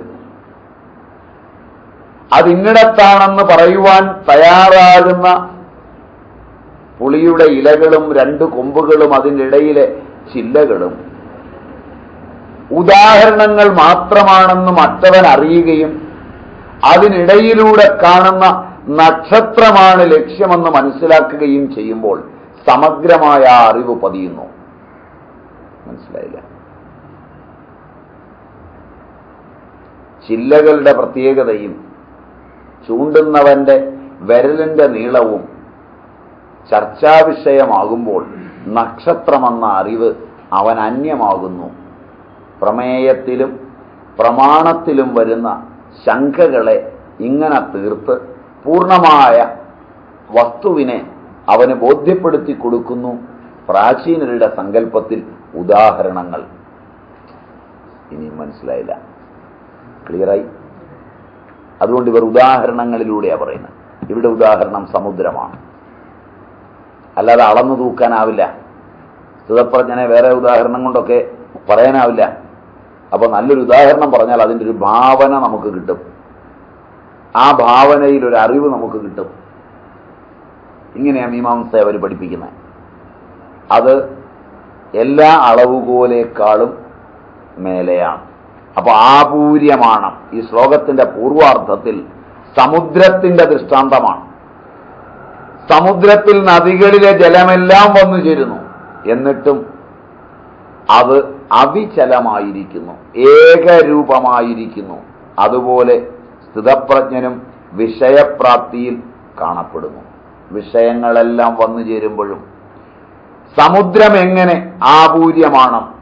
ആ എന്ന ഉപസർഗത്തിന്റെ അർത്ഥം നാലുപാടും. നാലുപാടും നിന്ന് പൂര്യമാണം പരിപൂർണം, സ്വയം പൂർണ്ണം. അതിനവിടെ കർമ്മകർത്തരിയാണ് പ്രയോഗിച്ചിരിക്കുന്നത്. വ്യാകരണം നിങ്ങൾക്ക് പഥ്യമാണെങ്കിൽ അങ്ങനെ പ്രയോഗിക്കാൻ വേണ്ടി സ്വയം പൂർണ്ണമെന്നൊരർത്ഥം കിട്ടാൻ ആ ആപൂര്യമാണം എന്നതിന് ആ എന്നാൽ നാലുപാടും നിന്ന് സ്വയം പൂർണ്ണം, ആ സ്വയം പൂർണ്ണം എന്നൊരർത്ഥം കിട്ടാൻ ആ അർത്ഥം വരുന്നതിന് സ്വയം എന്നൊരർത്ഥം അതിനകത്ത് ചേർന്നു വരാൻ കർമ്മകർത്തരി പ്രയോഗിച്ചിട്ടുണ്ട്. കർമ്മത്തെ കർത്താവാക്കുന്ന ആ കർമ്മകർത്തരി പ്രയോഗം, അതുകൊണ്ടാണ് അത് പൂർണ്ണം എന്ന് അതിൽ നിന്ന് കിട്ടുക. ഈ പ്രയോഗം സ്വയം പൂർണ്ണം ആകുന്നിടത്ത് പ്രയോഗിക്കുന്നു. പൂർണ്ണമെന്നാൽ ഒന്ന് നിറഞ്ഞത്, രണ്ട് തൃപ്തം. പൂർണ്ണത്തിന് ആ അർത്ഥങ്ങൾ രണ്ടുമുണ്ട്. പൂരൺ എന്നൊക്കെ പ്രയോഗിക്കും ഹിന്ദിയിലും മറ്റും. പൂർണ്ണം, ഈ പണ്ടാരയ്ക്കൊക്കെ തീറ്റ കൊടുക്കുമ്പോൾ, ഈ ഭക്ഷണം ഇങ്ങനെ കൊടുക്കുമ്പോൾ ഒരു ലഡുവും കൂടെ ഇടട്ടെ സ്വാമി എന്ന് ചോദിക്കും. സ്വാമിമാർക്കൊക്കെ ഇങ്ങനെ ലഡുവും ജിലേബിയും ഈ രസഗുളയൊക്കെയാണ് ഭണ്ഡാരകളിൽ ഇങ്ങനെ വിളമ്പുക. ഇപ്പം 100, 150, 200 ഒക്കെ ചിലപ്പോൾ തിന്നും. അപ്പോൾ ഇങ്ങനെ കഴിക്കുമ്പോൾ വീണ്ടും വീണ്ടും വിളമ്പി കൊടുക്കും. അവർ തൃപ്തരായി കഴിഞ്ഞാൽ നമുക്കെല്ലാം സാധിച്ചു എന്നാണ്. അതിൽ തൃപ്തരാക്കാൻ പറ്റുന്ന സാധനം മിക്കവാറും ആഹാരമാണ്, മറ്റൊന്നും വേണ്ടാത്തവരാണ്. അപ്പൊ അത് കൊടുക്കുമ്പോൾ അനുവൃത്തി മാത്രമായ ആഹാരത്തിനായിരിക്കുമ്പോൾ അതിങ്ങനെ നിർബന്ധിച്ചൊക്കെ കൊടുക്കും. അങ്ങനെ കൊടുക്കുമ്പോൾ ഇനി പറ്റില്ല എന്ന് പറയുന്ന ഒരവസ്ഥ വരും. പൂരാൻ പൂരാൻ മതി, ഇനി ഇടരുതെന്നാണ്. കാരണം ഇനി അങ്ങ് കഴിക്കാൻ പറ്റില്ല. ലാസ്റ്റ് എല്ലാം വിളമ്പി കഴിഞ്ഞ് അമ്മയാര് സ്വാമിക്ക് 2 പഴം വിളമ്പി. ഇനി അത് ചെല്ലില്ല, തീരെ ചെല്ലില്ല, അതവിടെ ഇരിക്കുകയാണ്. അപ്പോ ആണ് വീണ്ടും പായസം വിളമ്പാൻ തുറന്നത്. പറഞ്ഞു വേണ്ടാന്ന് പറഞ്ഞു. എന്താ സ്വാമി, 2 വിരലിട്ടാൽ കുറച്ചേക്ക് പോരുകയല്ലേ, പിന്നെ പായസം കഴിക്കാമല്ലോ എന്ന് ചോദിച്ചു. സ്വാമി എന്ന് പറയുന്ന ഭർത്താവിനോടാണ് ചോദിച്ചത്. കാരണം അമ്മയാരും അയ്യരും എന്നുള്ള സങ്കല്പത്തിലാണ് പറയുന്നത്. ഇപ്പം പട്ടരുണ്ണുന്നത് കണ്ടാൽ ഗോഷ്ഠിയല്ല, അതൊന്നുമില്ല എന്ന് കുഞ്ചൻ നമ്പ്യാർ പറയുമെങ്കിലും ആ ഊണൊരു രസകരമായ കാഴ്ചയാണ്. ഇപ്പം അങ്ങനെയൊന്നും ഉണ്ടെന്നവരില്ല. നിങ്ങളുടെ കൂടെ വല്ല അയ്യർമാരും ഉണ്ടെങ്കിൽ അവരുണ്ടോന്നൊന്നും വിചാരിക്കരുത്. അപ്പൊ അവസാനം ഒരു ചോദ്യം ചോദിച്ചു, വിരൽ 2 ഇട്ടാൽ കുറച്ചെങ്കിൽ പോരുമല്ലോ, പിന്നെ കഴിക്കാമല്ലോ. അപ്പോഴദ്ദേഹത്തിൻ്റെ ഒരു കമന്റ് ഉണ്ട്, 2 വിരലിടാൻ ഇടയുണ്ടായിരുന്നെങ്കിൽ ഈ 2 പഴം ഞാൻ അവിടെ തിരികെ വെക്കും. ദാറ്റ് മച്ച് അവിടെ വരെ. അതിനാണ് ഈ പൂരൺ എന്ന് പറയുന്നത്, നിറയുക. വടക്കേന്ത്യയിലൊക്കെ സ്വാമിജിമാർക്കാണ് ഭിക്ഷ കൊടുക്കുക. അവിടെ സ്വാമി എന്ന് പറയുന്നത് മറ്റതല്ല, ഇതാണ്. രണ്ടും സ്വാമി എന്നാണല്ലോ ആളുകൾ വിളിക്കുന്നത്, അതുകൊണ്ട് പറഞ്ഞതാണ്. അപ്പൊ ഇവിടെ 2 ശ്ലോകങ്ങളിൽ ഇങ്ങനെ 2 തരം സ്ഥിതപ്രജ്ഞത പറയുമ്പോൾ അതിലെ പൂർണ്ണമായതിനെ ആദ്യം പറയുകയാണ്, പൂരണം. അപ്പൊ ഇനി എന്തെങ്കിലും മഹാരാജ്, അപ്പൊ അവര് കുച്ച് നൈ ചാഹി എന്ന് പറയില്ല, കാരണം അതൊരു കാലവാചിയായ ശബ്ദമാണ്. നിങ്ങളാണെ പറയും ഇനിയൊന്നും വേണ്ടെന്ന് പറയും. ആ ശബ്ദം തലച്ചോറ് കേൾക്കും. അത് തെറ്റായ പദപ്രയോഗമാണ്. ഭക്ഷണം കഴിക്കുമ്പോൾ ഇനി എന്തെങ്കിലും അല്പം കൂടി, ഭാഷയിലാദ്യം നമ്മളാ കേൾക്കുന്നത്. അപ്പൊ ഇനി എന്തെങ്കിലും അല്പം കൂടെ കഴിക്കാം. നിങ്ങളാണ് എന്താ പറയാ, ഇനിയൊന്നും വേണ്ട. പിറ്റേ ദിവസം രാവിലെ വീണ്ടും കൈ എഴുതിയിരിക്കുക. മനസ്സിലായില്ല? ജീവിതത്തെ നിഷേധിക്കുന്ന വാക്കാണത്. ഇനിയും കുറച്ച് കഴിഞ്ഞ് വിശന്നാ വേണം. അതുകൊണ്ട് അവർ ഉപയോഗിക്കുക പൂർണ്ണമായി, ഇപ്പോൾ ഇത് മതി. തൃപ്തിയുടെ വാക്കുകളാണ് ഉപയോഗിക്കുക. അപ്പം നിറയുന്നു എന്നൊരർത്ഥം, 2 തൃപ്തമാണ് എന്നൊരർത്ഥം. ഏതിവിടെ സ്വീകരിക്കണം? 2ഉം ഉപയോഗിക്കണം. സമുദ്രം നിറഞ്ഞിരിക്കുന്നു, തൃപ്തവുമായിരിക്കുന്നു, പൂർണ്ണ തൃപ്തവുമായിരിക്കുന്നു. അപ്പം അതിന് പ്രാചീനരുടെ സങ്കല്പത്തിൽ സമുദ്രത്തിനൊരു ദേവതയൊക്കെ ഉണ്ട്. ആ ദേവത തൃപ്തമായിരിക്കുന്നതാണ്. സമുദ്രം ജഡമെന്ന് കരുതുന്നവർ സ്വയം സമുദ്രത്തെ പ്രതിനിധീകരിച്ച് സ്വയം ചോദിക്കുക, അപ്പോൾ ഇതിന് ഉത്തരം കിട്ടും. സമുദ്ര ദേവതയുണ്ടെന്നൊക്കെ സങ്കല്പിക്കുന്നവർക്ക് ഇത് പഠിക്കാൻ പ്രയാസമില്ല. അല്ലാത്തവർ നിങ്ങളുടെ കൂട്ടത്തിലുണ്ടെങ്കിൽ അവർക്കൊരു എളുപ്പ വഴി, നമ്മൾ ആ സമുദ്രത്തിന്റെ സ്ഥാനത്താണെന്ന് സങ്കല്പിച്ചിട്ട് അങ്ങ് തീരുമാനിക്കുക, ഇത്രയും വന്ന് നിറയുമ്പോൾ. അപ്പോൾ നമുക്ക് തൃപ്തി വരും. അപ്പോ ഞാൻ തൃപ്തനാവും. അപ്പോ തൃപ്തവുമാണ്, പൂർണ്ണവുമാണ്. ഇനി ഇപ്പോൾ ഒന്നും ആവില്ല. അതുപോലെ എല്ലാ വിഷയങ്ങളും തൃപ്തമാവുമ്പോൾ ആപ്തകാമൻ എന്നാണ് അതിന് പ്രാചീനർ ഉപയോഗിക്കുന്നത്. എല്ലാം തൃപ്തമായി കിടക്കുകയാണ്. ആ തൃപ്തിയുടെ പൂർണ്ണതയിൽ എന്തു വന്നാലും തൃപ്തം, എന്തു പോയാലും തൃപ്തം. അനന്തം, തൃപ്തം, പൂർണ്ണം. ഈ അർത്ഥത്തിലാണ് പൂർണ്ണമത, പൂർണ്ണമിതം, പൂർണ്ണാത് പൂർണ്ണമുദച്യതേ, പൂർണ്ണസ്യ പൂർണ്ണമാദായ പൂർണ്ണം ഏവ അവശിഷ്യത്തെ. കടലിൽ നിന്ന് കുറെ വെള്ളം നീരാവിയായി പോയി, കടൽ പറ്റുന്നില്ല. കടലിൽ നിന്ന് കുറെ വെള്ളം നിങ്ങൾ അടിച്ചു കയറ്റി, കടൽ പറ്റുന്നില്ല. ചായ കുടിക്കാം അല്ലേ? അങ്ങനല്ലേ? ചിലത് പൊക്കാൻ തുടങ്ങുന്നു. ചായ കുടിക്കാം കഴിഞ്ഞിട്ടായി.